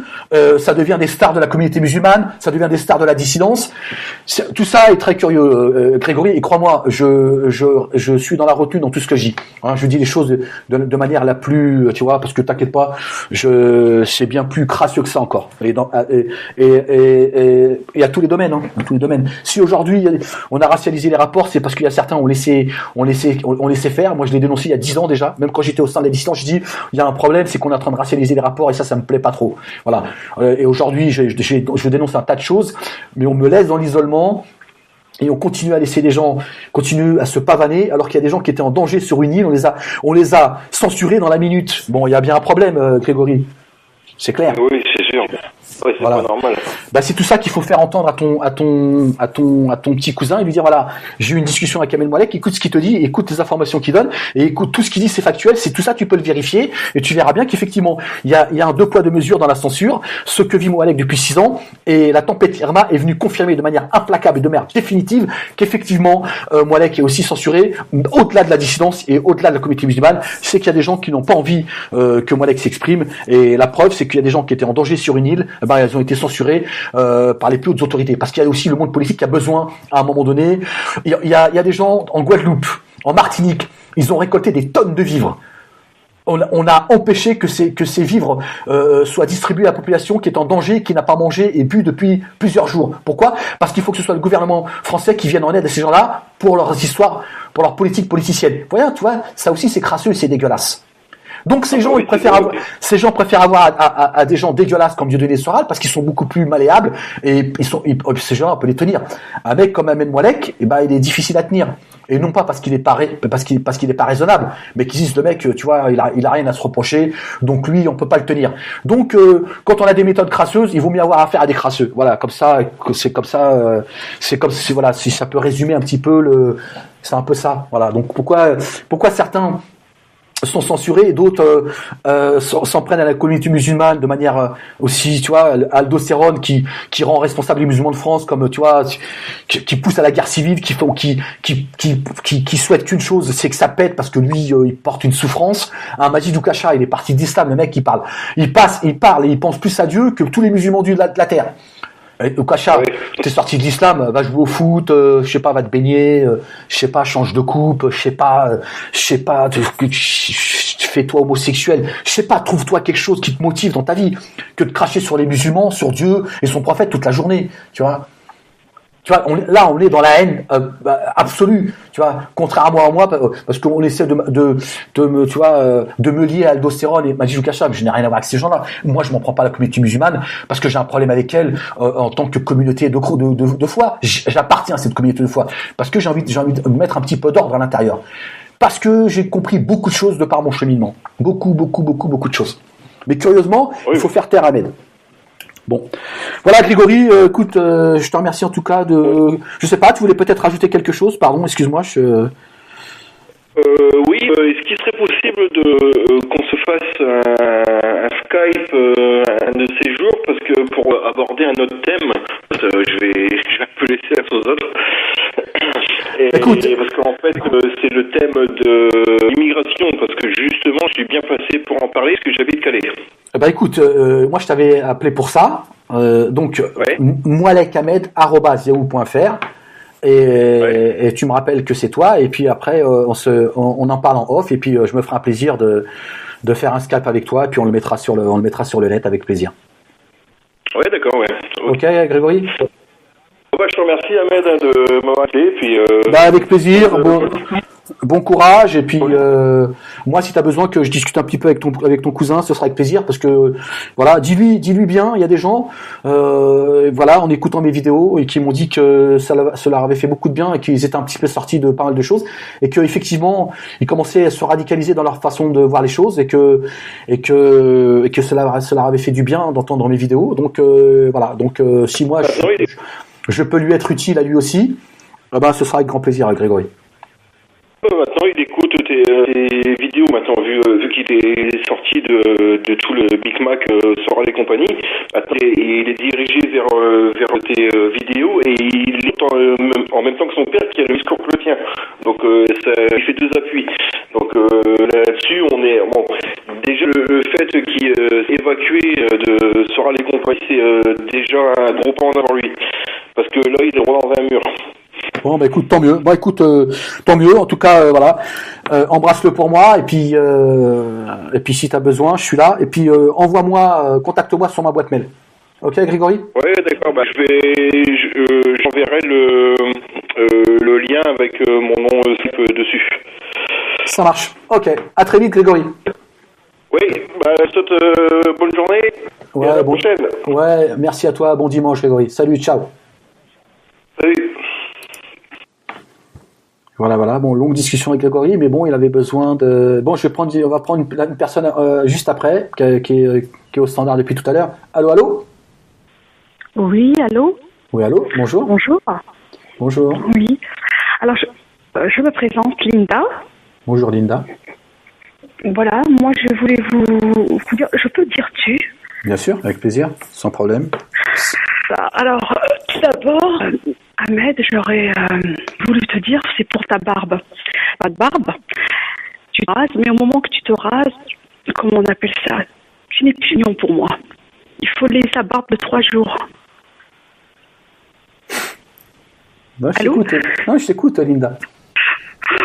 Voilà. Alors, quand tu as la barbe de 3 jours, quand je vois tes vidéos, tu as un charme fou. Voilà. Je voulais souligner ça, c'est personnel, c'est là qu'il voulait t'en parler. Voilà. Contre tout ce que tu es en train de faire, tout ce que tu fais, c'est très intéressant. Parce que moi, la première fois quand j'ai commencé à t'écouter, c'est très dur. Je disais, qu'est-ce qu'il raconte? C'est pas possible. Petit à petit, il y a eu un travail en moi. Et plus où je t'écoute, plus que... Comment dire ça? C'est quelque chose de plus profond. C'est surtout sur le sujet de la femme. Comment dire ça? C'est très, très intéressant. Tu te poses des bonnes questions. Et tu as réussi à... Pour moi, pas pour les gens qui crachent sur toi, parce que je vois sur certaines vidéos comment on te rabe, comment on te... Voilà, c'est parce qu'ils veulent pas... Comment dire ça? La vérité, ils veulent l'entendre. Par contre, tu as fait une vidéo sur la femme qui fait la prière, parce que derrière l'homme... Là, c'est une île, mais il y a des femmes qui font à côté de leur mari. Donc, c'est vrai que dans les mosquées, on n'est pas derrière, on est carrément un mur qui sépare, ou au premier étage ou en dessous. On a cave, comme on veut. Mais là, il y a des hommes qui quittent aussi la femme à côté. Oui, je sais bien. Mais je sais bien. Mais majoritairement, les femmes, elles font la prière derrière leur mari. Mais quand ils sont seuls, c'est majoritaire. Ça, c'est pas. Il y a des gens. Heureusement qu'il y a encore des gens intelligents au sein de cette communauté. Oui. Mais majoritairement, c'est comme ça, parce que c'est comme ça que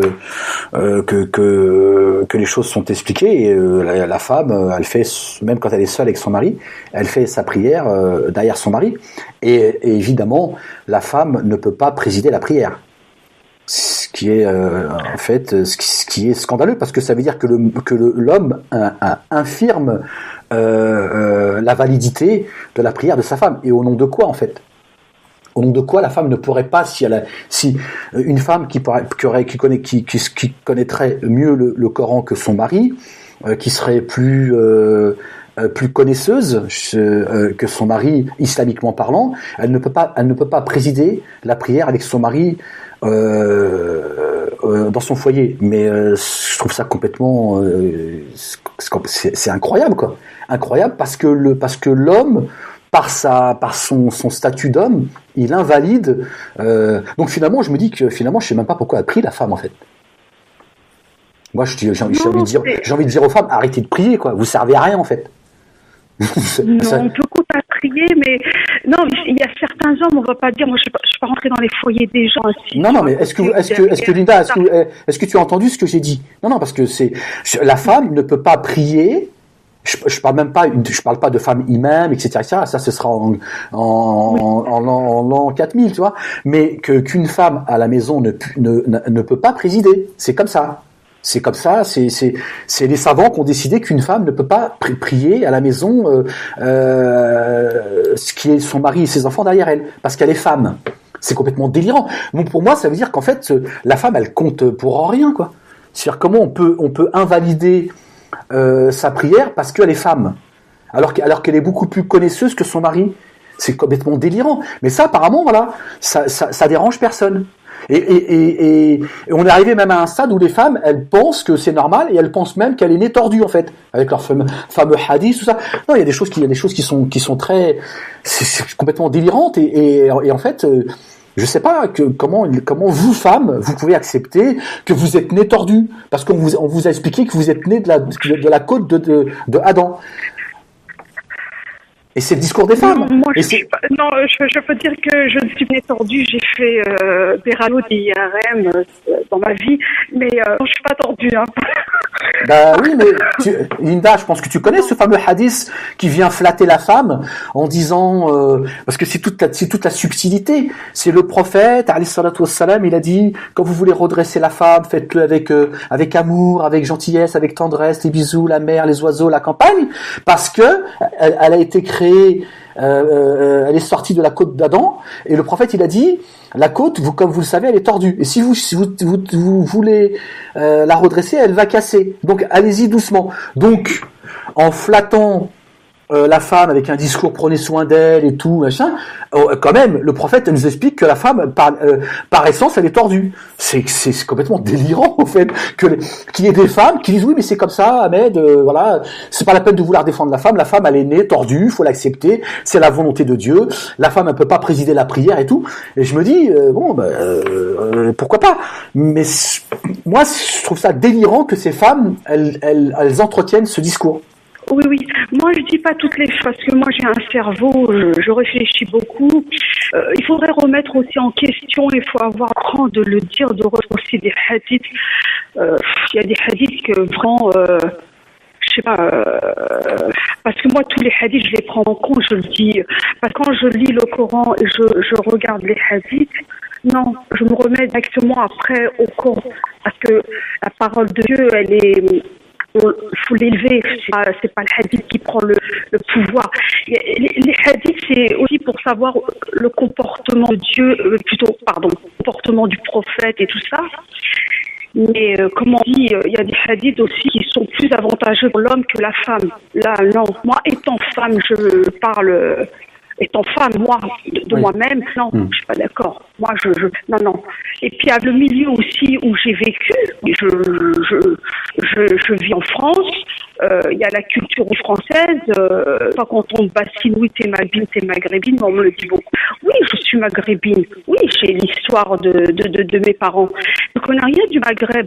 À la bouffe, moi du terme, à part la bouffe. C'est tout, je connais rien. Je ne vais pas parler du pays du Maghreb parce que eux aussi, ils sont intelligents.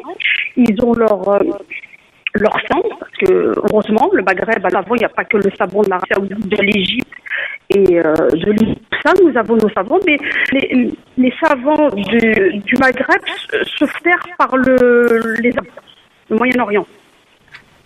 Vous voyez ? Linda, pardon, tu es croyante et pratiquante ? Oui. Oui. Est-ce que bon, t'es pas obligé de répondre à mes questions si tu veux pas y répondre. Est-ce que tu portes le voile ? Non. D'accord. Non.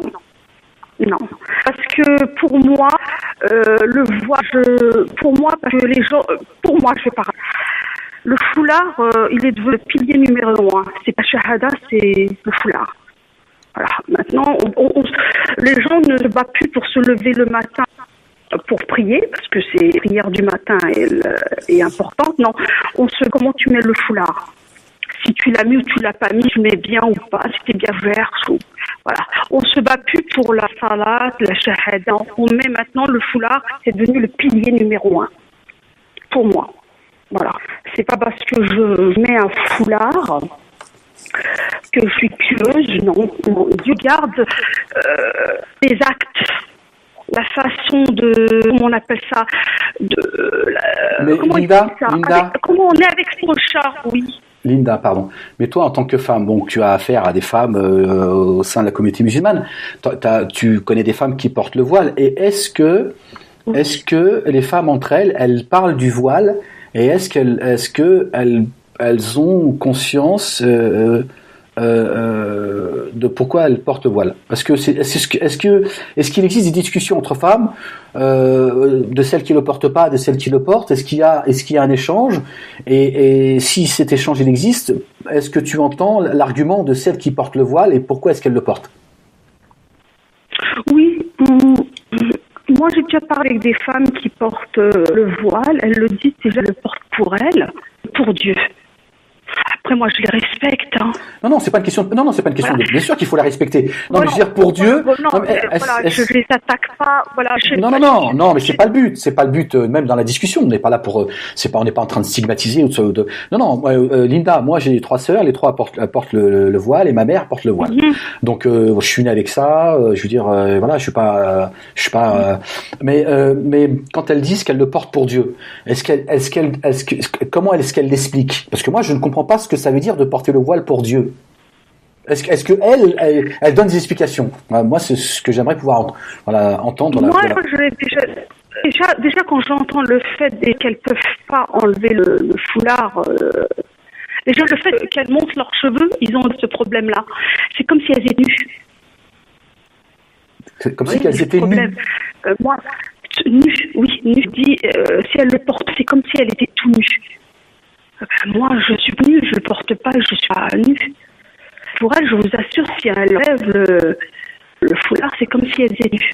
Oui, ça je l'ai vu, j'ai pu voir effectivement le comportement de certaines qui étaient quand un homme rentrait dans le salon et qu'elles n'avaient pas leur voile, c'est vrai qu'on a l'impression qu'elles étaient qu'elles étaient en culotte. Mais par contre, elles ne le sont pas. Hein. C'est dans leur tête, elles ne sont pas du tout. Hein. Moi, je leur dis, des fois, quand moi j'ai vu des filles aussi discuter, c'est plutôt discuter. Moi, mon patron me dit de l'enlever. Moi, je l'enlève pas. Attends, tu veux travailler? De quoi? Qu'est-ce qu'on recherche? Elle me dit, oui, je veux travailler. Oui, mais c'est pas toi qui fais la loi. Tu vas pas combattre il te donne 2 choix. Tu l'enlèves, travail. Tu l'enlèves pas. Voilà, tu travailles pas. Ouais, mais pourquoi est-ce que moi elle choisit de pas travailler. Après, elles disent que c'est le patron pas compréhensible. Ouais, mais ils veulent, je sais pas. Ouais. Mais moi, je n'arrive toujours pas à avoir de réponse claire de toutes ces femmes qui portent le voile. Les réponses que j'ai, c'est marqué dans le Coran. Les savants depuis 14 siècles nous disent. Ils le disent, hein. Ils le disent, s'ouvrir. Ils le disent ça, ils le disent que dans le Coran. Oui, elle me parle du fameux hadith de Asma, qui est d'ailleurs considéré faible même par les savants. Parce que en fait, c'est surtout ce hadith qui vient confirmer en réalité les 2 fameux signes coraniques. Et donc, mais je n'ai pas de réponse en fait. Rationnelle. Elle s'appuie tout le temps sur c'est ce que disent nos savants, c'est ce que dit le Coran, mais moi je dis oui, mais toi quand tu lis le Coran et quand tu lis ces signes-là, est-ce que tu as le sentiment que c'est ce que Dieu dit? Elle dit oui, mais on remet pas en cause le discours des savants, ou alors c'est vis-à-vis des hommes qu'elle le porte. Donc en fait c'est jamais clair en fait. Moi j'ai le sentiment, c'est pour ça que je te posais cette question, j'ai le sentiment que ces femmes en fait elles n'ont pas de réelle réponse. Elle s'appuie toujours sur on dit, ou alors c'est. Moi, il me ramène aussi la page du Coran. Non, elles sont honnêtes. Oula, elles sont honnêtes. C'est bizarre. Il y a comme. Allô? Oui, je t'écoute, Linda. Oui. Elles le disent, elles ramènent même le verset, et c'est vrai. Moi, ce que lis, je dis, c'est relever le voile. Elles disent non, tu le comprends mal, c'est relevé totalement sur le cheveu et tout ça. Oui, mais c'est fameux. Voilà, après, on peut pas avec ces gens-là, c'est une conviction, une foi. Non, bien sûr, évidemment, Linda. Non, moi, je suis pas, je leur demande pas de retirer le voile pour me faire plaisir. Moi, ma réflexion, c'est, moi, ce que je ne comprends pas, c'est qu'on légifère sur un doute. Parce que même au sein des savants, certains, aujourd'hui, vont jusqu'à dire que c'est pas une priorité. C'est-à-dire que ceux qui prennent le plus de pincettes vous disent oui, bon, c'est pas une priorité. D'autres disent que voilà, il y a une divergence. Et moi, ce que je ne comprends pas, c'est que comment peut-on légiférer? Alors, je parle même pas du hadith. Hein. Certains, et maintenant, ils légifèrent au nom du hadith. Mais comment peut-on légiférer à partir d'une divergence? Moi, je pense que quand il y a divergence, on peut pas légiférer.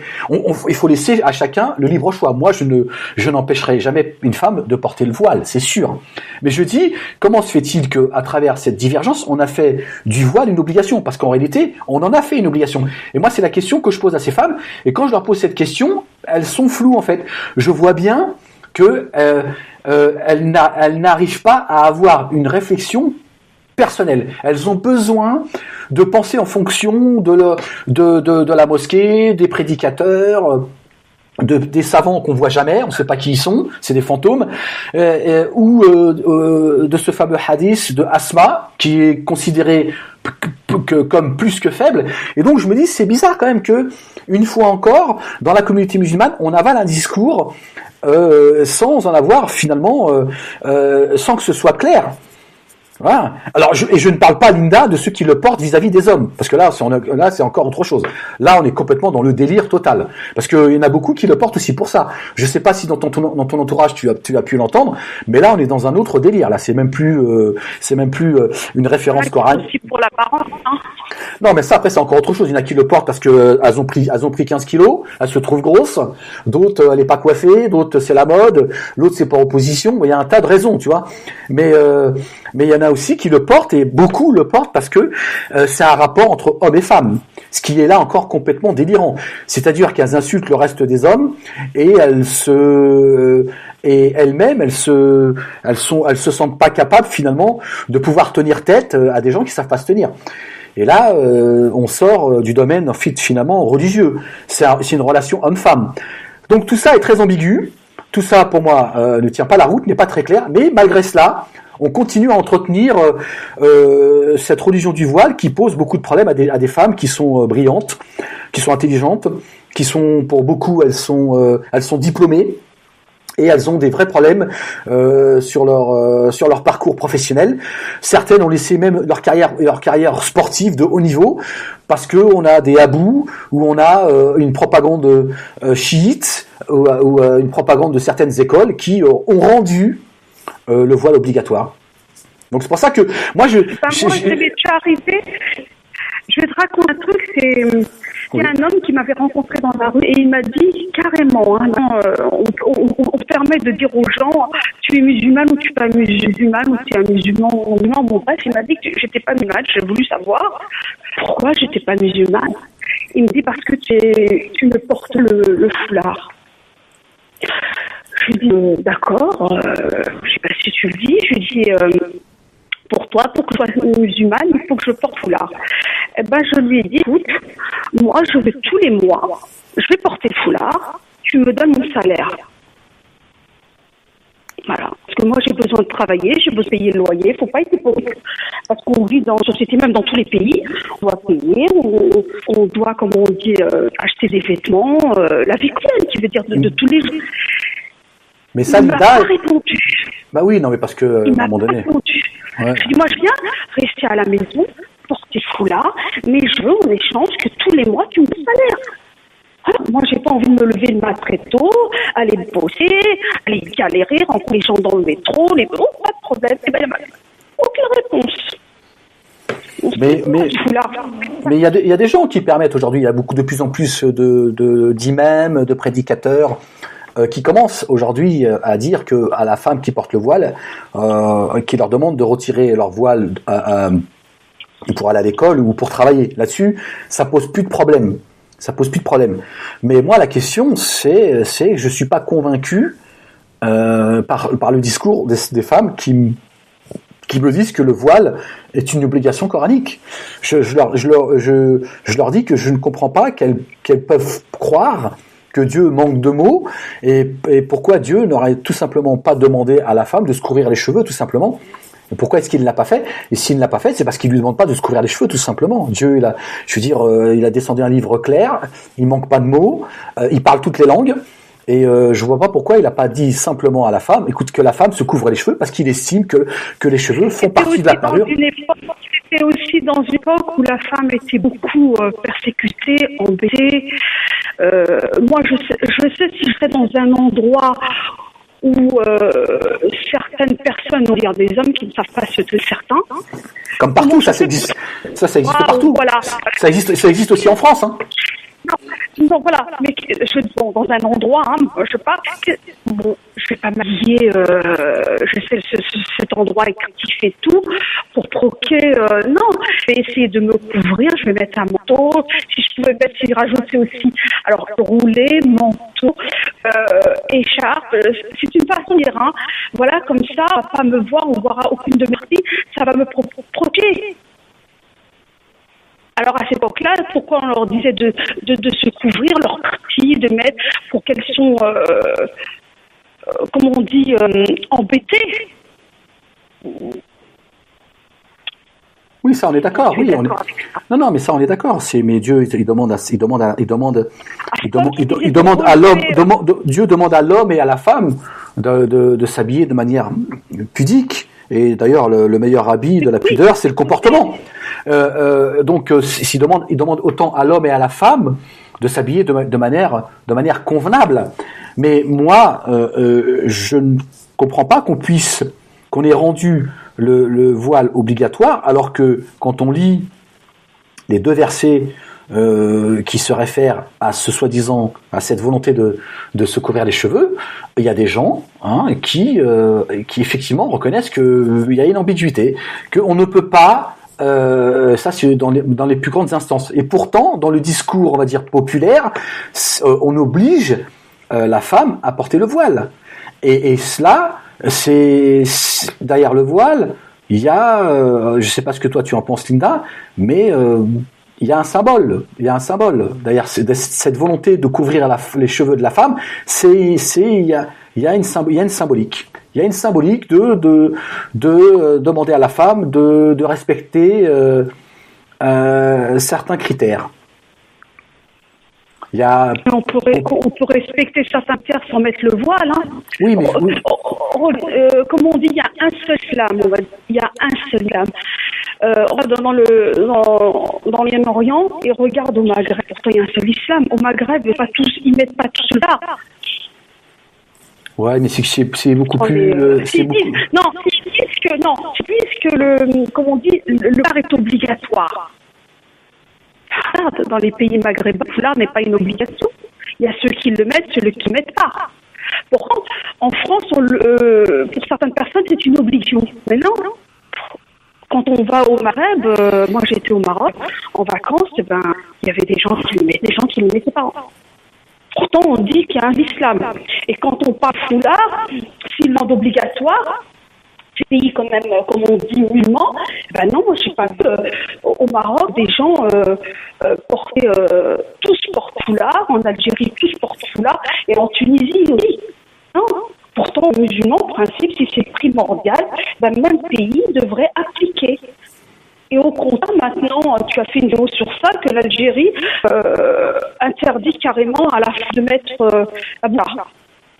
Alors, on est musulmans, on ne l'est pas. Si on arrive déjà à enlever la burqa, c'est pas...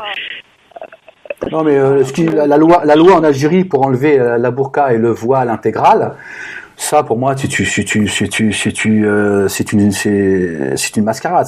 Ça, c'est pour protéger la religion du voile. C'est-à-dire qu'on est prêt à faire des concessions pour interdire la burqa, Mais on touche pas au voile. Une fois encore, moi, j'ai pas envie d'enlever le voile sur la tête d'une femme qui a envie de le porter, qui le porte par conviction.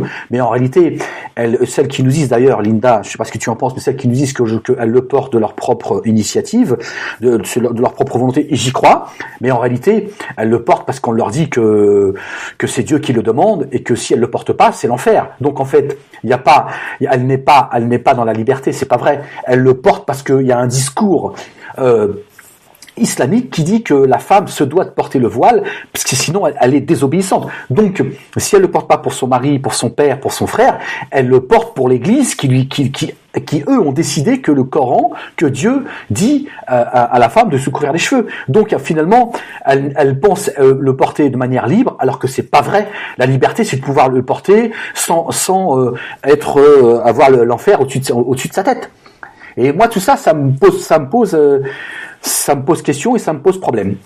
Voilà, je pense plutôt qu'en fait, c'est une fois encore la religion du mal, c'est la religion des hommes et qui ont une relation difficile avec la femme et qui pensent que tout le monde regarde la femme des autres comme eux ils regardent la femme des autres et ils ont donc envie de voiler leur femme et ça les rassure que la femme elle porte le voile parce que la femme qui porte le voile, Linda, et tu le sais mieux que moi en tant que femme, elle a Dieu au-dessus de sa tête tout le temps. Donc lui, si tu veux, c'est l'alarme. C'est-à-dire qu'il se dit bon c'est bon, ma femme quand elle sort, il y a Dieu sur sa tête.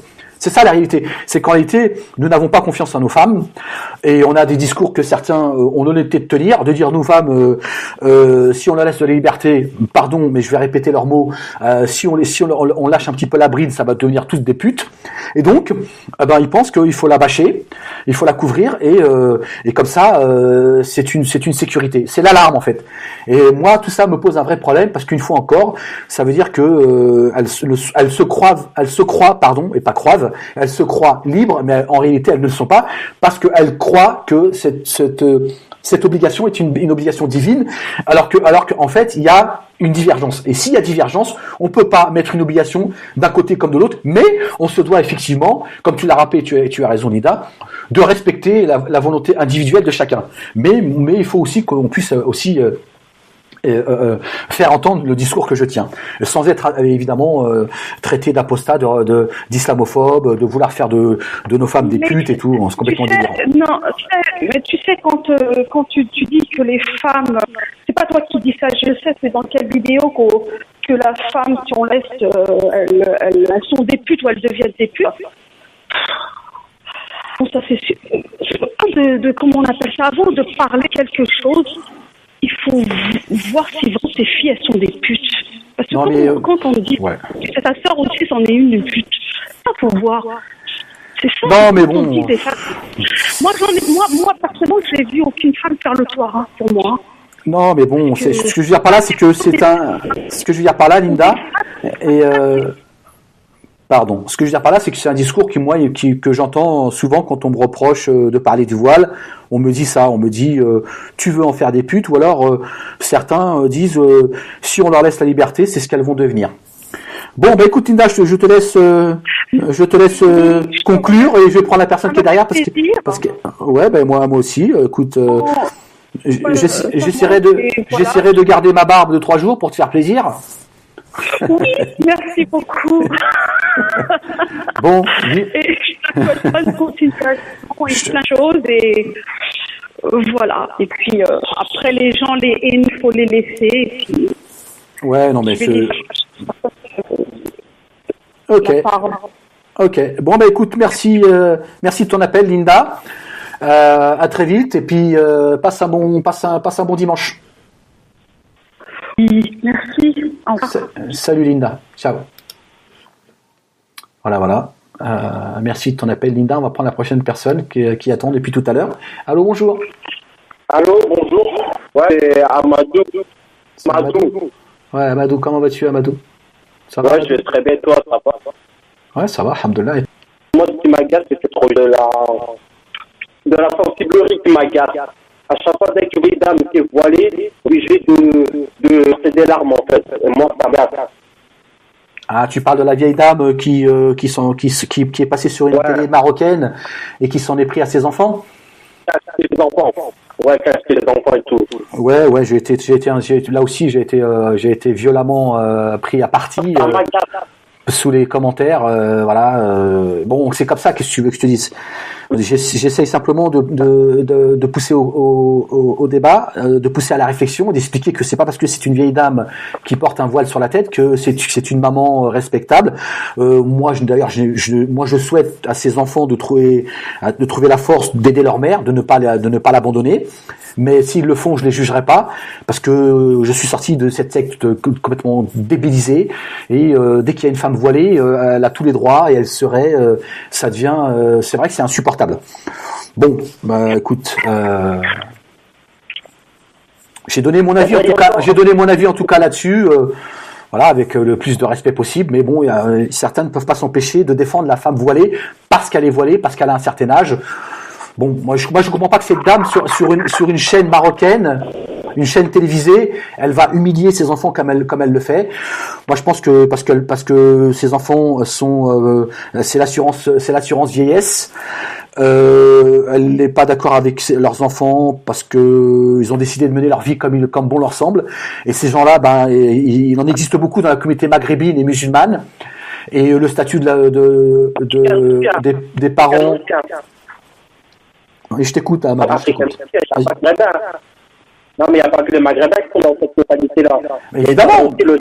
Mais évidemment, ça touche tout le monde. Mais je veux dire, ça touche c'est une femme au Maroc, c'est une Marocaine au Maroc qui s'exprime sur un plateau télé et qui s'exprime. Et là, sur le net, il y a des gens qui balancent la vidéo avec une musique de fond et qui vont insidieusement dire, regardez comment certains agissent avec leur mère, etc., parce qu'elle est voilée, parce qu'elle a un certain âge. Il faudrait en fait que cette femme piétine l'honneur de ses enfants, parce que il y en a, ils sont dans la sensiblerie, on les a complètement débilisés, et le statut des parents ont pris une place incroyable. Et moi, je dis simplement que cette dame, si ses enfants lui ont tourné le dos, je trouve curieux que ce soit tous ses enfants et que ce soit pas un seul. Et je dis, si c'est tous ses enfants qui lui ont tourné le dos, je pense qu'il y a des questions à se poser. Bon, voilà, on m'est tombé dessus comme un salaud, etc., etc. Parce que moi, ce qui m'énerve, vous voulez dire, je parle d'assurance vieillesse, qu'est-ce que ça veut dire? C'est-à-dire que ça change, ils font des enfants, ça ne peut pas finir seul. Mais je le vois, dans la côte africaine, maghrébine, je le vois, cette mentalité. Allô? Ah ouais, je sais pas, ce que tu fais le ménage en même temps ou qu'est-ce que tu fais en fait? Non, je fais pas le ménage. Qu'est-ce que tu fais tu fais de la mécanique ou quoi? On entend plein de bruit au téléphone, frérot. Non, parce que j'ai pris de sécurité. Je t'entends bien. Ouais, mais on t'entend déjà très mal. En plus, on entend plein de bruit, on sait pas ce que tu fais. Non, je sais, mais c'est parce que moi, je vais rentrer vers chez moi. Mais excuse-moi de t'avoir appelé ça. Ah, je comprends rien à ce que tu dis en fait. Mais je t'entends vraiment très mal. Je comprends très mal.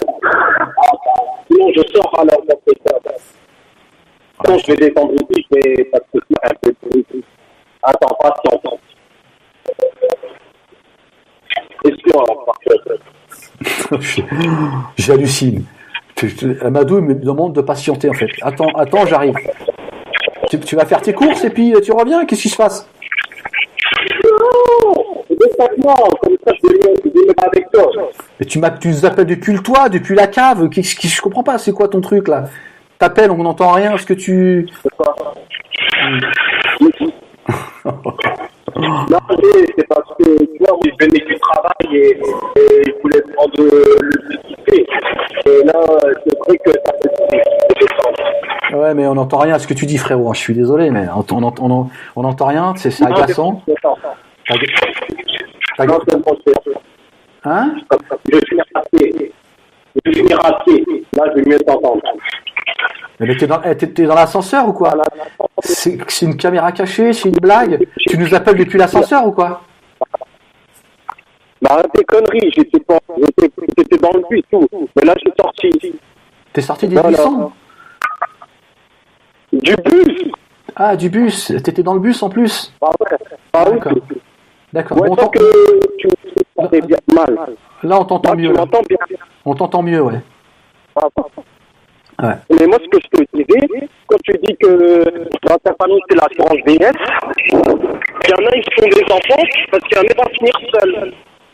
Oui, c'est ce que j'ai expliqué dans ma vidéo. J'ai fait une vidéo pour expliquer tout ça. Effectivement, c'est une maman qui aujourd'hui se plaint. C'est malheureux pour eux. Moi, je le dis, je le répète. Moi, quand je vois ça, j'ai été envahi de tristesse. C'est triste de voir une vieille dame arriver au bout de sa vie et qui est complètement délaissée par sa famille. Ça fait mal au cœur. Mais j'avais envie de répondre à ceux qui balancent cette vidéo et qui s'en prennent à ces enfants. Les traitants d'ingrats, etc. Ces gens savent pas ce que les gens vivent, ils comprennent rien, il faut aucun effort de raisonnement. Moi, je dis que c'est pas parce que cette dame est arrivée à un âge avancé et qu'elle est voilée et qu'elle se plaint en pleurant de l'attitude de ses enfants que c'est elle, que ce sont ses enfants le problème. Moi, je dis que elle récolte son salaire. Voilà, elle porte sa croix aujourd'hui.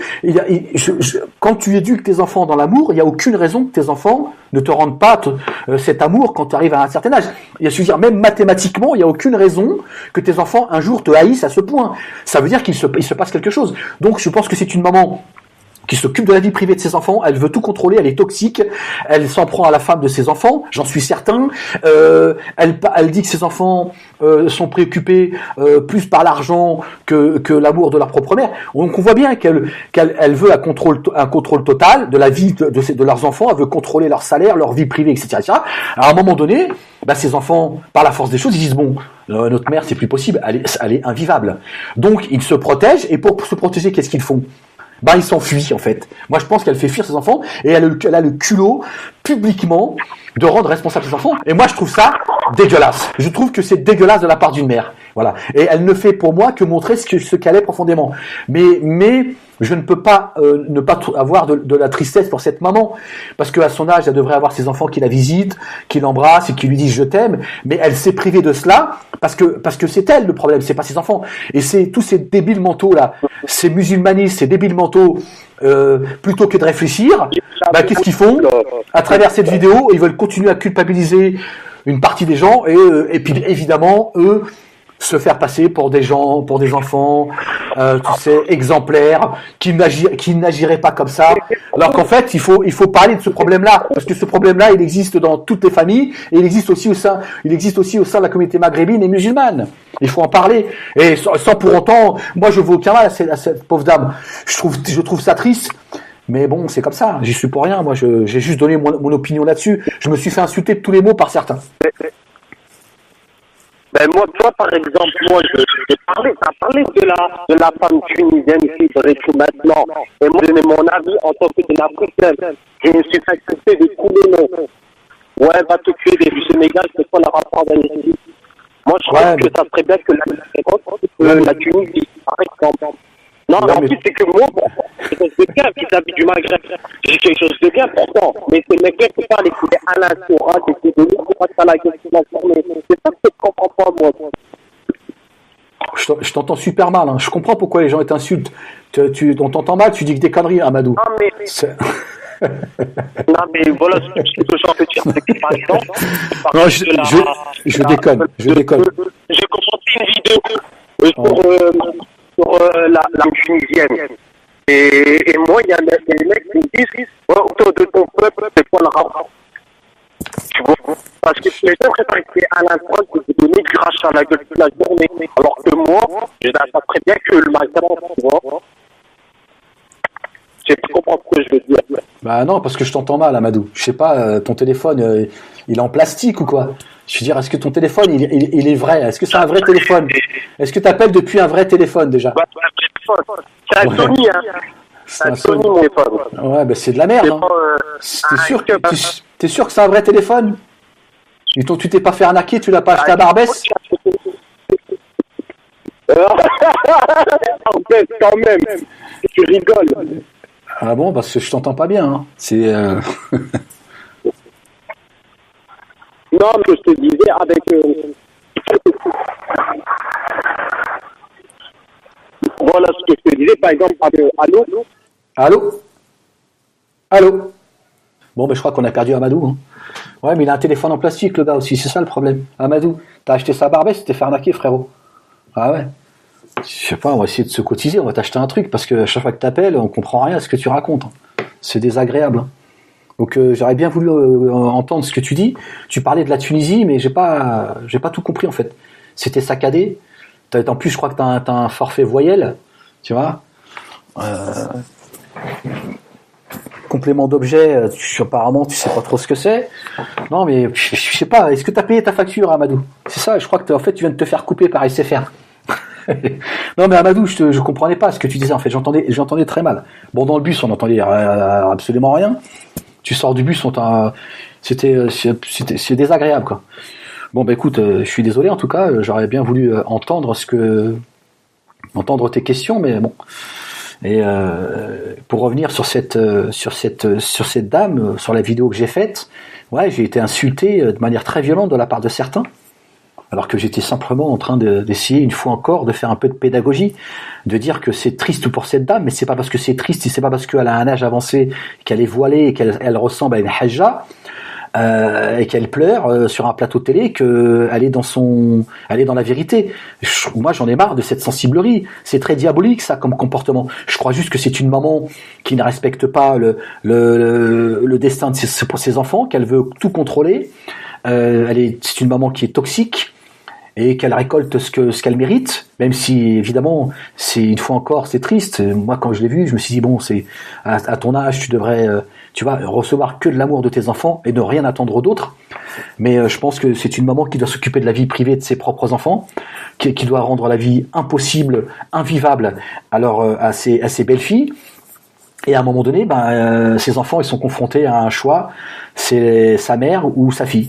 Alors évidemment, on entend le discours de certains abous qui nous expliquent que les frères, c'est comme ça qu'ils les appellent, une fois qu'ils se marient, ils deviennent ingrats à l'égard de leur mère, ils achètent des bagues à leur femme, mais pas à leur mère. Tu vois, le mec, encore un peu, le mec qui te dit, il met enceinte sa femme, mais pas sa mère. Non, mais à un moment donné, il faut te détendre, frérot. Je veux dire, tu vois, parce que dans quelques temps, ça va être ça, tu vois. Donc, je veux dire, et sa femme, c'est sa femme, sa mère, c'est sa mère. Il faut pas tout mélanger. Et il faut aussi que sa mère ne mélange pas tout, tu vois. Il faut aussi que ses mères maghrébines, elles comprennent que, parce que c'est de ça qu'il s'agit, même si en réalité ça touche toutes les communautés. Mais là, on parle d'une personne, tu vois, qui appartient à la communauté musulmane, qui est marocaine, qui s'est exprimée depuis un plateau. C'est comme si que moi, j'allais sur BFM TV, je crachais sur ma mère. Tu vois. Que je crachais sur mes enfants. C'est des ingrats, je les ai grandis, je les ai fait grandir, je leur ai payé des études, je leur ai acheté des survêtes, tu vois, des chaussettes, tu vois. Et puis maintenant, depuis qu'ils sont mariés, j'existe plus, tu vois. Qu'est-ce que ça veut dire? Il y a des choses qu'on dit pas publiquement, tu vois.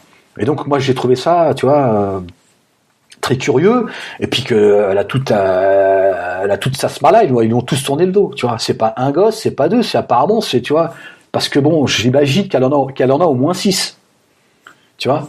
Et je me dis, si les 6 salopards ils t'ont tourné le dos, il y a peut-être un problème, madame. Tu vois, à un moment donné, tu vois, tu te poses des questions, tu te dis, tiens, c'est bizarre.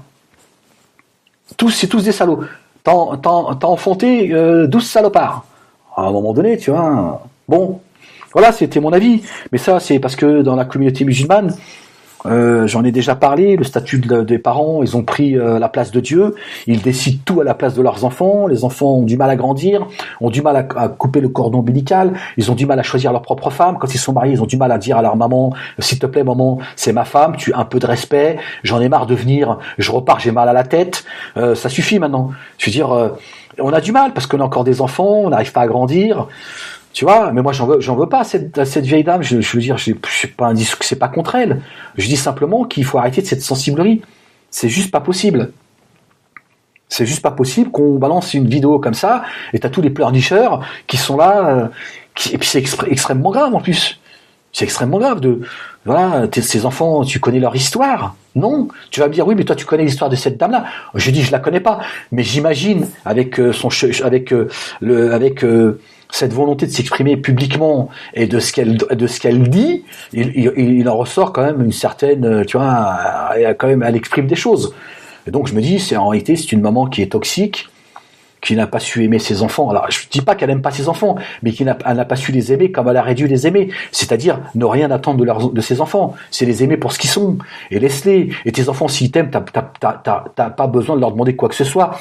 Ils le feront d'eux-mêmes. C'est une maman qui veut tout contrôler parce qu'elle ne veut pas se finir seule. Et c'est ça la réalité. Donc à un moment donné, il faut pas exagérer, quoi. Bon, sur ce, je vais vous laisser là-dessus. Je vais vous laisser avec Otis Redding. Je suis désolé pour tous ceux qui ont appelé et qui n'ont pas eu la force de patienter. Merci pour tous ceux qui ont appelé. Merci de vos interventions. Et je vous dis, Inch'Allah, à dimanche prochain à 15h. Que la paix vous accompagne. Et je vous dis à très vite et je vous embrasse très fort. Peace.